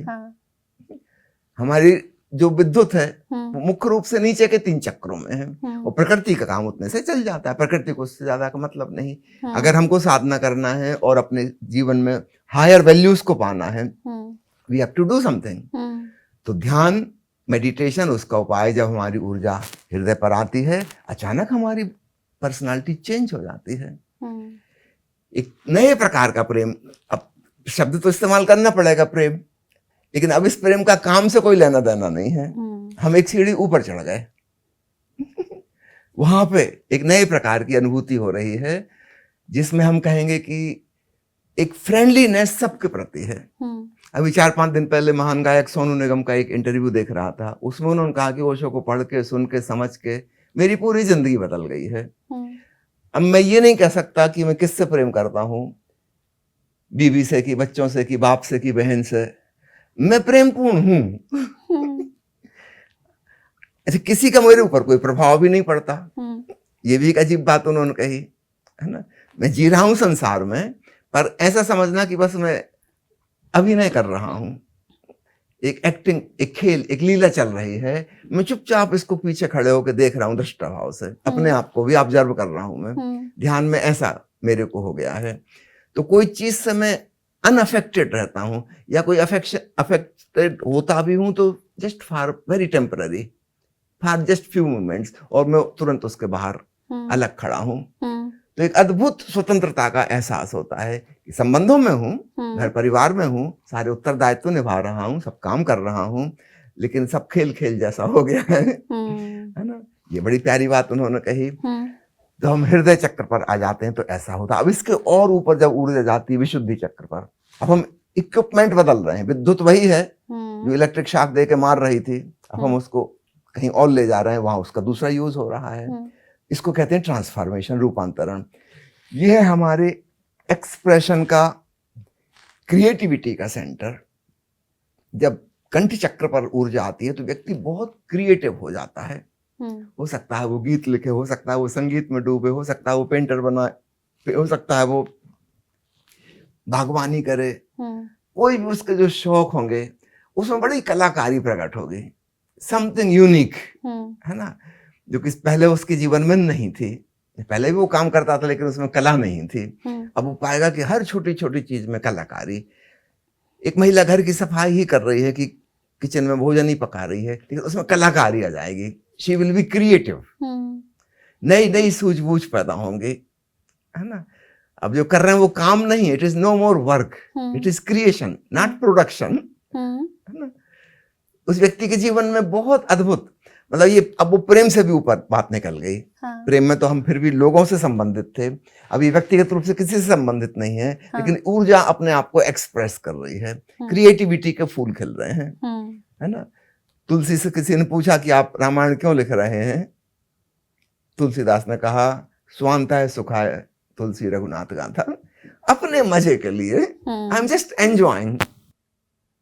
ऐसा नहीं कि इसका कोई परिणाम आएगा कि मुझे पद्मश्री मिल जाएगी, कि भारत रत्न बन जाऊंगा, कि लोग महाकवि के रूप में जानेंगे। स्वांतः सुखाय, बस मजा आ रहा है। जब हम क्रिएटिव होते हैं तो क्रिएटिविटी की पहचान ये है, हमें मजा आता है, हमारा जीवन रस विभोर हो जाता है, हमें बड़े संतोष का अनुभव होता है। हो सकता है बाजार में उस चीज की कोई कीमत ना हो। बहुत बड़ा चित्रकार हुआ, जिंदगी भर खूब पेंटिंग उसने बनाई, उसकी कभी कोई पेंटिंग नहीं बिकी, बहुत गरीब था, है ना। उसका भाई भी बहुत अमीर तो नहीं था, लेकिन इसको खर्च के लिए पैसे देता था 7 दिन के, 7 दिन के लिए जितना खाने पीने को खर्च लगेंगे, तो 7 दिन में से 3 दिन खाना खाता था, 4 दिन के पैसे बचा के उससे कैनवास और ब्रश खरीदता था। इतनी गरीबी में उसने पेंटिंग बनाई, वान गाग उसका नाम। आज उसकी एक एक पेंटिंग करोड़ों रुपए की है। उसके जीते जी एक पैसे में भी एक भी पेंटिंग कभी नहीं बिकी। वो ऐसे ही 2 लोगों को उपहार देता था, जहां से चाय पीता था वहां उसने दे दी, कहीं से सिगरेट खरीदी थी वहां एक पेंटिंग दे दी। लोग रख लेते थे कि क्या करें, रख लो, बेचारा इतनी मेहनत करके देता है, अपमान भी नहीं कर रहे उसका कि फेंक दें, मगर करेंगे क्या, बेकार की चीज। अब जब वान गाग का नाम हुआ और लोगों ने ढूंढी कहाँ उसकी पेंटिंग, तो पता चला वो चाय वाला और सिगरेट बेचने वाला वो एकदम करोड़पति हो गए। उनके पास अरबों का सामान रखा हुआ था। वान गाग को जो मजा आ रहा है कि उसके लिए वो 4 दिन हफ्ते में भूखा भी रह सकता है, ये उसका मजा है, स्वांत है, सुख है। तो क्रिएटिविटी प्रोडक्टिविटी से बिल्कुल अलग है ना। कुछ हायर लेवल पे चीजें हो रही हैं, है ना। फिर जब और ऊर्जा ऊपर के चक्र पे पहुंचती है, आज्ञा चक्र पर, वहां एक नया डायमेंशन खुलता है अंतर यात्रा का।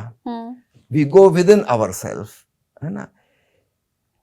अपने भीतर अंतर दर्शन होता है, इसीलिए उसको नेत्र कहते हैं, शिव नेत्र या तीसरा नेत्र, है ना। 2 आंखें हैं, ये बाहर के संसार को देखती हैं। वो जो थर्ड आई है वो भीतर स्वयं को जानती है। अब हम एक नई डायमेंशन पे पहुंचे, है ना। ऐसा समझो एक सीढ़ी लगी हुई है, हम नीचे के तलों पे पहले जीते थे और उसी को सब कुछ समझते थे। अब हम ऊपर की मंजिल पे जा रहे हैं और हर बार हमको एक नई स्पेस मिल रही है और वहां की कुछ अद्भुत क्वालिटीज हैं जिनको जानकर अब हमें लगता है कि ये है असली जीना। इसके पहले तो हम नाम मात्र को ही जी रहे थे। अब कोई हमें याद दिलाएगी तुम कभी काम वासना में जीते थे कि क्रोध में जीते, हमको हंसी आएगी, भाई पता नहीं कौन सी मूर्ता के दिन थे वो। हमको खजाना मिला हुआ था और हम उसका कहाँ खर्च कर रहे थे। अब हम बहुत ऊपर की यात्रा पर निकल गए। जब अंतर्दर्शन होता है, आत्म साक्षात्कार होता है, सेल्फ रियलाइजेशन, है ना, तब परम शांति का अनुभव होता है ना, इनर पीस, है ना। अब ये बाहर की शांति नहीं कि जंगल में गुफा में जाके बैठ गए शांति मिल गई। हम बाजार में रहेंगे, भीड़ में रहेंगे, वहां हमारे भीतर शांति मौजूद ही रहेगी, कंटिन्यूटी में, देयर इज नो ब्रेक, है ना। अब कोई चीज हमें अशांत नहीं कर सकती, कोई चीज हमें डिगा नहीं सकती। घटनाएं तो वैसी घटेंगी जैसी घटती थी, लेकिन हम भीतर अडोल हो गए, आप जो निष्कंप। बातें बोल रहे हैं ना, वो सोचने और समझने के लिए अपनी सोच को बहुत ऊंचा करना पड़ेगा, मतलब बहुत ऊंचे दर्जे की ये बातें हैं, स्वतंत्रता या आज़ादी या आत्मिक सुख या इनर लव, ये सब समझने के लिए आपको सोच को बहुत ऊंचा करना पड़ेगा। लेकिन कई लोग अपनी सहूलियत के हिसाब से ना अपना आनंद, अपना सुख गलत चीज़ों में भी देख लेते हैं। जो सड़क चलते जो छेड़छाड़ की घटनाएं होती हैं, उन लोगों को इन सब चीज़ों में सुख मिल रहा है, इन सब चीज़ों में ये आत्मिक सुख मिल रहा है, वो गलत है। नहीं, वो अलग उनको भी स्वतंत्रता है। नहीं मिलता, है ना, सुख उनको भी नहीं मिलता। आभास होता है कि मिलेगा, मिलता कभी नहीं है। आप किसी से भी पूछ लीजिए, क्योंकि मिल नहीं सकता। जिस हम आनंद की और शांति की तलाश में है, वो हमारे भीतर है, तो बाहर मिल नहीं सकता। आभास हो सकता है, एपीरेंस। जैसे हमको लगता है कि 3-4 किलोमीटर दूर हॉरिजॉन है, क्षितिज, जहां जमीन और आकाश मिल रहे हैं, और हम उसको पकड़ने के लिए दौड़ रहे हैं। हम कितना ही दौड़ रहे हैं, पकड़ में कभी नहीं आएगा, क्योंकि वो है ही नहीं, it does not exist there, just an appearance. फिर भी लग रहा है कि है। और कभी कभी हमें ऐसा लगा कि हमारी दूर लाइन जो लगी है आगे, वो लोग तो पहुंच गए क्षितिज के पास, मैं पीछे रह गया। आज की जनरेशन में ये वाली चीज बड़ी आती है कि मैं पिछड़ गया, मैं पीछे रह गया, मैं चूक गया, कुछ लोग पहुंच गए। ये भी हमारी भ्रांति को उनको क्षितिज मिल गया। उनको भी ऐसे ही लग रहा है कि उनके 3 किलोमीटर आगे क्षितिज है। मिला किसी को भी नहीं। ये दौड़ कभी पूरी नहीं होती, है ना। तो ऐसा लगता है कि हमें क्षुद्र चीजों में कहीं सुख मिल जाएगा, आज तक किसी को नहीं मिला है। उसके पीछे भागना गलत है। संत कबीर साहब का एक वचन याद आता है, बहुत महत्वपूर्ण। वे कहते हैं, कस्तूरी कुंडल बसे मृग ढूंढे वन माही, ऐसे घट घट राम है दुनिया देखत नाही। जैसे कस्तूरी मृग होता है, हिरण, उसके नाभि में ही वह फाहा होता है जिससे सुगंध आती है कस्तूरी की। लेकिन हिरण को क्या पता, उसकी तो नाक में खुशबू आ रही ना। तो आज तक जब भी खुशबू आई, बाहर से कहीं से आई, वो सोचता है यहाँ से आ रही, वहां से आ रही, भागता है खोजने। बड़ी मादक सुगंध है, बड़ा आकर्षण है, दौड़ता है। इस दौड़ में बेचारे कभी गड्ढे में पैर भी पड़ जाता है, टांग टूट जाती है, कभी सींग उलझ जाता है, किसी झाड़ी में सींग टूट जाता है। मिलता दुख है, सुगंध नहीं मिलती, लेकिन लगता है कि अब मिली, अब मिली, अब मिली, है ना। ठीक ऐसा ही हम जिसको कह रहे हैं कि सामान्य दुनिया में जिन लोगों को सुख मिल गया, चाहे वो किसी को छेड़ के मिल गया, कि धन पैसा से मिल गया, कि ऊंचे पद पे पहुंच गए, मंत्री बन गए, मिल गया, ऐसा दूसरों को लग रहा है जो आपसे 3 किलोमीटर दूर है। उनको लग रहा है कि आप क्षितिज पे पहुंच गए। आपसे पूछा जाए तो आपको, आप वस्तु स्थिति ईमानदारी से बताएंगे तो कुछ नहीं मिला, फालतू परेशान हुए। आज ये मिलेगा, कल को इस चीज की कमी लगेगी। ये चीजें कभी पूरी नहीं होती, ये भूख कभी पूरी नहीं होती। अच्छा, ओशो पर जो अलग अलग एलिगेशन लगते हैं, उसमें एक ये भी है कि उनकी अपनी ही बातों में बड़ा विरोधाभास देखा जाता है, कॉन्ट्रडिक्शन जी। इस पर क्या कहेंगे? ये विरोधाभास ऐसा है कि जैसे एक डॉक्टर के क्लिनिक में अपन बैठे हैं और अपन सुन रहे हैं कि वो अलग अलग मरीजों से क्या कहता है ना। एक मोटी मरीज आ गई महिला, 40 किलो वजन ज्यादा है, डॉक्टर उसको क्या सलाह देगा? भोजन कम करो, घी तेल में कटौती करो, फैट तो बिल्कुल खाना ही नहीं है, आपको व्यायाम ज्यादा करना है, आउटपुट बढ़ाओ, इनपुट कम करो, है ना, जिम जाओ, और भांति भांति की सलाह है। फिर एक दुबली पतली महिला आई जो कमजोरी महसूस करती है, उसको कहेगा कि खाना ठीक से खाओ, प्रोटीन ज्यादा होनी चाहिए, आप थोड़ा फैट भी लीजिए एक्स्ट्रा, मेहनत कम कीजिए, थोड़ा आराम ज्यादा कीजिए। उसको सलाह बिल्कुल उल्टी देगा। अब कोई कहे कि डॉक्टर तो बड़ा विरोधाभासी है, कभी कुछ कहता है, कभी कुछ कहता है। हमारी कोशिश क्या होती है कि मान लो आज हम ओशो की किताब पढ़ रहे हैं, अब हमको ये तो नहीं पता कि उत्तर दिया किसको था। ओशो की बात इस पर डिपेंड करती है कि किसने पूछा था, किसको उत्तर दिया गया, उसकी परिस्थिति क्या थी, उसकी मनस्थिति क्या थी, है ना, और ओशो ने किस भावदशा में वो बात कही है ना। वो तो कुछ बचा नहीं, हम केवल ऑडियो प्रवचन सुन रहे हैं जिसमें हमें पता है कि इस प्रश्न का उत्तर उन्होंने दिया है, उसका बैकग्राउंड पूरा गायब। हम किताब पढ़ रहे हैं, बैकग्राउंड गायब है ना। तो हम एक जनरलाइजेशन करने की अगर सोचेंगे, अक्सर विद्वान लोगों का क्या होता है, वो हर चीज का एक सामान्यीकृत, उसको जनरलाइज्ड फार्मूला में फिट करना चाहते हैं। ऐसा कोई फार्मूला ओशो को नहीं बन सकता। तो लोग कहते हैं कि ओशो का सिद्धांत क्या है, समझ ही नहीं आता। भाई कोई सिद्धांत नहीं है, वो कहाँ कह रहा है कि मैं तुम्हें कोई फार्मूला दे रहा हूँ, कोई सिद्धांत नहीं दे रहा है।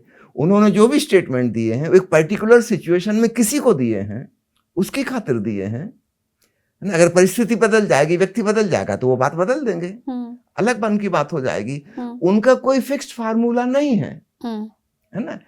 जब हम इस बात को समझकर, यद्यपि अनुमान लगाना कठिन है कि ये बात जो मैं पढ़ रहा हूं किताब में किसको कही गई होगी, उसके प्रश्न को फिर भी हमें दोबारा पढ़ना चाहिए, उस व्यक्ति ने क्या पूछा है, और उसके साथ एक सिंपैथेटिक ढंग से हमें सोचना चाहिए उसकी क्या मनस्थिति परिस्थिति रही जिसमें उसने पूछा है, और तब फिर ओशो का उत्तर हमको, मतलब पर्सन टू पर्सन डिपेंड करता है कि आप क्या सोल्यूशन उसका बताते हैं, है ना, बिल्कुल अलग हो जाएगा वो, है ना।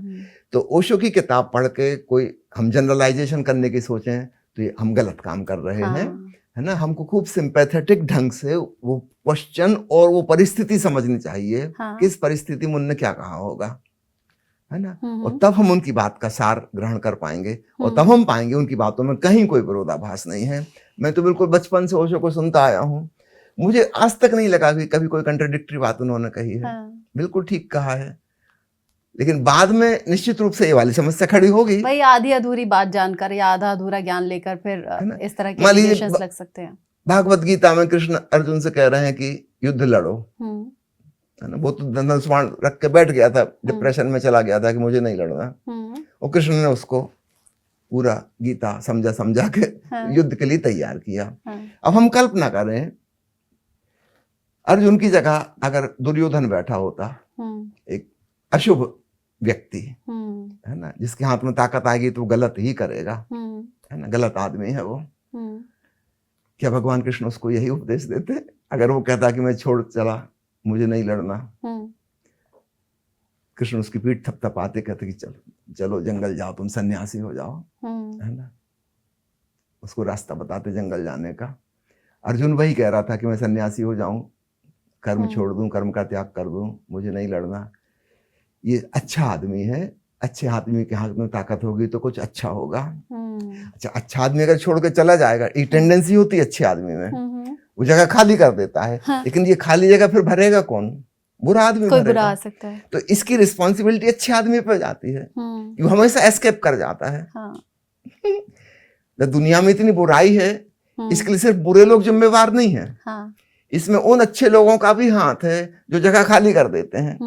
तो वो तो अच्छे बने रहे, मगर उनकी वजह से दुनिया को फिर भुगतना पड़ेगा। इन दुष्ट लोगों के हाथ में ताकत आ जाएगी, ताकत किसी के हाथ में तो होगी। तो गीता बिल्कुल बदल जाती, है ना, युद्ध के विरोध में हो जाती, है ना। बंधन को लेकर एक वीडियो में सुन रही थी ओशो का, वो ये कह रहे थे बंधन कोई भी गलत है। अगर आप सुबह उठकर दिया जला रहे हो, मंत्र पढ़ रहे हो, भगवान की पूजा कर रहे हो, फिर आपको लग रहा है अब शाम का वक्त हो गया, फिर ये करना है, तो अगर आप इस भी बंधन में हो ना, पॉजिटिव वे में भी, तो वो बंधन भी गलत है। वो अलग अलग धर्मों और अलग अलग धर्मशास्त्रों को लेकर बोलते रहे, लेकिन मैंने देखा उनके तमाम वीडियोज में वो मुस्लिमों के बारे में बोलने से बचते रहे। जबकि ओशो को तो कोई फर्क नहीं पड़ता था कि कोई उन्हें क्रिटिसाइज करे या आलोचना करे, तो फिर एक धर्म विशेष के लिए क्यों बच गए, क्यों नहीं खुलकर बोले? ये प्रश्न आपका ऐसा ही है जैसे कोई पूछे कि आप वो सरसों के बीज से ही तेल क्यों निकालते हैं। कभी कभी तिल के बीज से निकालते हैं, कभी मूंगफली से निकालते हैं, कभी सोयाबीन का निकालते हैं। रेत और कंकड़ पत्थर का तेल क्यों नहीं निकालते? डरते हैं क्या रेत कंकड़ पत्थर से? डरने का सवाल नहीं है। जहां से तेल निकलने की संभावना होगी, पोटेंशियल, वहीं से निकाला जाएगा। कंकड़ पत्थर में तेल नहीं है। तो आप मुस्लिमों को कंकड़ पत्थर बता रहे हैं? पहले मेरी बात पूरी सुन लीजिए। सड़क पर हैवी ट्रैफिक चल रहा है, ट्रक ही ट्रक दौड़ रहे हैं, है ना, और एक आदमी आप जान रहे हैं बिल्कुल शराब में धुत वाड़ा तिरछा चला रहा है, दूर से लग रहा है कि शराब पिए हुए है ना, और कहीं कह रहे आप डर क्यों गए, सड़क छोड़ के भाग गए, आप वहीं खड़े होकर ट्रक वाले को रोका क्यों नहीं? डर गए। डरने का सवाल नहीं है, समझदारी का सवाल है ना, ये समझदारी का सवाल है। तो जहां कोई संभावना बनती है, किसान है ना, उसके पास काफी जमीन है, लेकिन वो बीज कहाँ बोता है? जहां उपजाऊ जमीन है, जहां संभावना है कि जितने बीज वो डालेगा उसकी फसल आएगी अच्छी, है ना, और जहां की जमीन उसको पता है कि फर्टाइल नहीं है, यहाँ पे नहीं पैदा हो सकता कुछ भी, जो बीज डालेंगे वो भी बर्बाद हो जाएंगे, तो वो क्यों वहां पे अपने बीज बर्बाद करेगा? एक सामान्य समझदारी की बात है, वो अपने बीज वहां डालेगा जहां पे फसल आ सके। तो निश्चित रूप से ओशो ने उन लोगों को जगाया जो जाग सकते हैं, है ना, जो गहरी नींद में खर्राटे भर रहे हैं, वे बहुत दूर है उनके भीतर, जागरण से बहुत दूर हैं। उनको हिलाने डुलाने से कोई फायदा नहीं, वो नाराज होंगे, है ना, उनको उनकी नींद खराब हो जाएगी, जागेंगे नहीं वो, है ना। जगाया उसी को जा सकता है जो जागने के करीब लगभग पहुंच गया, है ना। कि हम भी अगर नहीं जगाते तो हो सकता है 5 मिनट बाद उठता, हमने हिला दिया, आवाज दे दी तो 5 मिनट पहले उठ गया। तो इतना ही कोई सदगुरु कर सकता है ना। सदगुरु को सिखाने के लिए नहीं आते, जगाने के लिए आते हैं। और जिनकी नींद पूरी होने को है वहीं यह संभावना, पोटेंशियलिटी बनती है। अब और खुलकर पूछ सदगुरु लो। के पास छोटा सा जीवन होता है। 58 साल की उम्र में ओशो चले गए, तो अपने जीवन का एक क्षण भी वो बर्बाद नहीं करना चाहेंगे उस जगह पे जहाँ से कोई लाभ नहीं हो सकता। तो और खुलकर पूछ लूं कि वहां गुंजाइश नहीं दिखी कि कोई सुधार हो सकता है या कुछ इम्प्रूवमेंट होगा तो मैं कुछ बोलूं, इसलिए बोला ही नहीं? नहीं बोला, गुंजाइश नहीं थी, कोई गुंजाइश ही नहीं है। ये तो बायसनेस हो गई ना, धर्म के आधार। यही हो गया, कंकड़ पत्थर से तेल निकालो। बायस हो गया, आप कंकड़ पत्थर का तेल ही नहीं निकालते, हमेशा तिल का और सरसों का निकालते हो। ठीक है। एक तरफ यह समझदारी है, यह भय नहीं है। एक तरफ ओशो स्वतंत्रता की, बंधनों से मुक्त होने की बात करते रहे, समाधि की तरफ जाना, आनंदित हो जाना, वहीं दूसरी तरफ वो अपने हाईफाई लाइफस्टाइल को लेकर, लग्जरी गाड़ियों की लाइन को लेकर बड़े चर्चाओं में और ये कहिए कि आलोचनाओं में रहे। जानबूझकर ओशो एक नया स्टैंडर्ड स्थापित करना चाहते हैं जिसको वो कहते हैं झोरवादी बुद्धा, जहां पर ध्यान और विज्ञान का समन्वय हो, जहां बाहर भी समृद्धि हो और भीतर समाधि हो। अभी हम चक्रों की बात कर रहे हैं तो उसका एक पॉइंट और ले लूं तो समाधि की बात भी हो जाएगी। जब ऊर्जा आज्ञा चक्र से और ऊपर जाती है सहस्त्रार पर, जिसको हम कहें गौरी शंकर, चेतना का हिमालय, सर्वोच्च शिखर पर, वहां पर समाधि फलित होती है। वहां हम ब्रह्म के साथ एक हो जाते हैं, हम ब्रह्मास्मि का वहां पर ज्ञान घटित होता है। यह है समाधि। तो ओशो कह रहे हैं तुम अपने भीतर उस परमानंद स्वरूप परमात्मा को जानो जो कि तुम हो, तुम्हारा स्वभाव है। इसका ये मतलब नहीं है कि तुम्हें बाहर त्यागी बनना पड़ेगा, तपस्या करने पड़ेगी, दुख दर्द झेलने पड़ेंगे। तुम अपने घर में रहो, परिवार में रहो, अपनी आजीविका कमाओ, सारे सुख सुविधाओं का उपयोग करो। तो ओशो ने हमें एक बिल्कुल नई मौलिक क्रांतिकारी दृष्टि दी कि आध्यात्मिक होने के लिए गरीब होना जरूरी नहीं है। तुम बाहर से भी खूब समृद्ध बनो।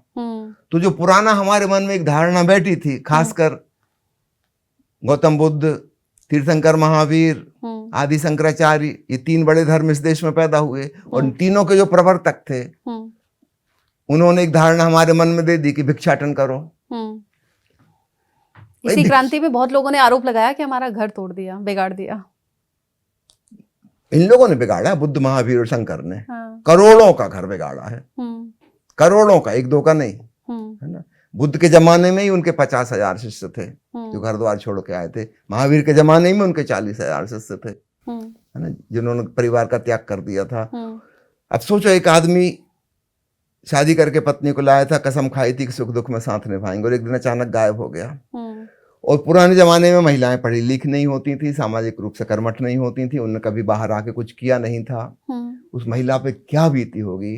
पति के जिंदा रहते हुए उसने विधवा जैसा जीवन जिया होगा। बच्चों पे क्या गुजरी होगी? बाप जिंदा है और वे अनाथ जैसा जीवन जिए होंगे। हो सकता भीख मांगनी पड़ी हो सकता बहुत लोग मर गए हों बीमारी में, इलाज के पैसे ही नहीं हो सकता किसी महिला को कहीं मेड सर्वेंट बनना पड़ा हो, किसी को हो सकता है वैश्य बनना पड़ा हो जिंदा रहने के लिए। ये सारा दोषारोपण पुराने सन्यासियों पर आता है जो त्यागी थे। ओशो ने कहा तुम सुख सुविधा में संसार में पूर्णता से जियो, और इसके लिए निश्चित रूप से एक नया स्टैंडर्ड खड़ा करना पड़ेगा।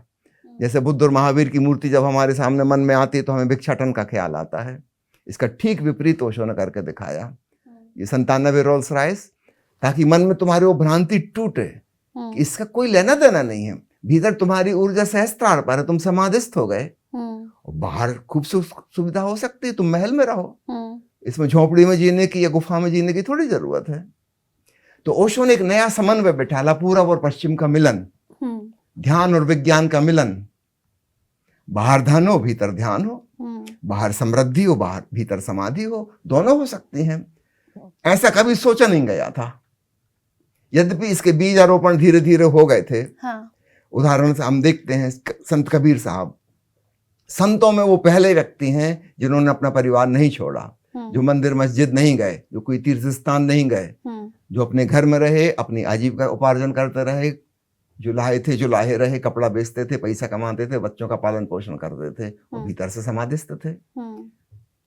ये पहले व्यक्ति हैं। ओशो ने कबीर साहब को बहुत महत्व दिया। इसीलिए अंग्रेजी में एक किताब है कबीर के ऊपर ओशो की, उसका नाम है the revolution. He was as revolutionary as Osho. खूब गालियां पड़ी होंगी उनको भी, कैसे तुमको संत माने, तुम्हारी पत्नी है, तुम्हारे बच्चे पैदा हो रहे हैं, कैसे संत हो तुम, है ना। लेकिन उन्होंने हिम्मत की, पहला कदम उन्होंने बहुत हिम्मत का उठाया। इसके बाद हम देखते हैं गुरु नानक देव जी आए, उन्होंने अपने परिवार का त्याग नहीं किया, अपने सारे उत्तरदायित्व निभाए। उनके बाद दूसरे गुरु साहिबान आए नानक के पंथ में। फिर तो ऐसी परिस्थिति आ गई कि उनको सैनिक बनना पड़ा, तो सैनिक भी बने। ये अकल्पनीय था कि सन्यासी और सैनिक, हाँ। कि भीतर से शांत है मगर हाथ में तलवार ले नहीं पड़ रही, क्योंकि करो क्या, मजबूरी है। वो सामने वाला मानेगा नहीं, वो आपकी शांति और प्रीति की बात समझता ही नहीं है, वो तो केवल तलवार की भाषा समझता है। ये मजबूरी है, याद रखिएगा।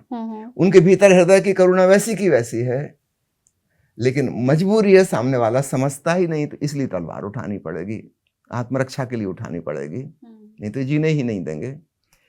तो सन्यासी की परिभाषा धीरे धीरे बदली है, हाँ। है ना। रामकृष्ण परमहंस हुए, वो भी विवाहित थे, वो भी अपना काम करते रहे, पुजारी की उनकी नौकरी थी, जिंदगी भर उन्होंने वही नौकरी की है, पैसा कमाया है। तो कबीर साहब से वो सिलसिला शुरू हुआ था, गुरु नानक देव जी और सिख गुरु साहिबानों से होता हुआ रामकृष्ण परमहंस तक आया। इसका लॉजिकल कंक्लूजन ओशो ने दिया। इन लोगों ने लॉजिकल नहीं दिया था कि वो क्या कर रहे हैं, किया कुछ बिल्कुल नया था। They did something totally new, है ना। बड़ी रेवोल्यूशनरी थिंकिंग थी कि सन्यासी और सैनिक की बंदूक भी उठानी पड़ेगी, कभी सोचा ना था। हम सन्यासी के हाथ में हमने दीपक ही देखा है ना। और अप्रिशिएबल तो ये भी है कि बीते कल में जो ओशो कर रहे थे वो आज उनके भाई कर रहे हैं, और आप हमारे स्टूडियो में आए, बेबाकी से सभी सवालों का जवाब दिया। और मेरे जहन में जितने सवाल थे ओशो से जुड़े हुए, मुझे तो उन सभी का जवाब मिल गया। आज की ये कॉन्वर्सेशन शायद हो सकता है बहुत सी कंट्रोवर्सी भी क्रिएट कर दे, लेकिन हाँ, बहुत से लोगों के दिल दिमाग में जो ताले लगे थे वो जरूर खुल जाएंगे। बहुत बहुत शुक्रिया स्वामी जी स्टूडियो में आने के लिए। विदा लेने के पहले मैं 1 मिनट और ले लूं आपका। जी बिल्कुल। ओशो फ्रेग्रेंस का आश्रम सोनीपत जिला के दीपालपुर गाँव में है, हरे भरे खेतों के मध्य में, जहां हर महीने 2 ध्यान शिविर होते हैं 6-6 दिन के, और 1 ध्यान शिविर होता है 3 दिन का। महीने में एक बार, एक रविवार को वनडे कैंप भी होता है सुबह से शाम तक, जिसमें कोई भी नए मित्र आ सकते हैं। इसके अलावा हमारे ऑनलाइन कार्यक्रम होते हैं पूरे महीने भर, प्रतिदिन, जिनमें आप घर बैठे भाग ले सकते हैं। खुशी की बात यह कि इसका कोई सुनिश्चित शुल्क नहीं रखा गया है, स्वेच्छानुसार जो देना चाहे वॉलंटरी कंट्रीब्यूशन उतना पर्याप्त है। ये खबर मैं सब तक पहुंचाना चाहता हूं। और दूसरी खबर, ओशो का सारा साहित्य अर्थात 650 मूल किताबें हिंदी और अंग्रेजी की, 6500 से अधिक ऑडियो प्रवचन, उनके 10,000 से अधिक फोटोग्राफ, उनके ध्यान, संगीत इत्यादि इत्यादि जो कुछ भी है वह सब कुछ निःशुल्क उपलब्ध है। व्हाट्सएप पे मुझे मैसेज कीजिए, मेरा नंबर है 7027327372, हिंदी में 70-273-273-72। कृपया मैसेज कीजिएगा, फ़ोन नहीं, मैं फ़ोन नहीं सुनता। अगर दोबारा फ़ोन किया तो मैं नंबर ब्लॉक कर दूंगा हमेशा के लिए। आपको जो भी चाहिए मुझे लिख के भेजिए, 24 घंटे के अंदर ओशो की वह सामग्री आप तक पहुंचा दूंगा लिंक के द्वारा। बहुत बहुत धन्यवाद। जय ओशो।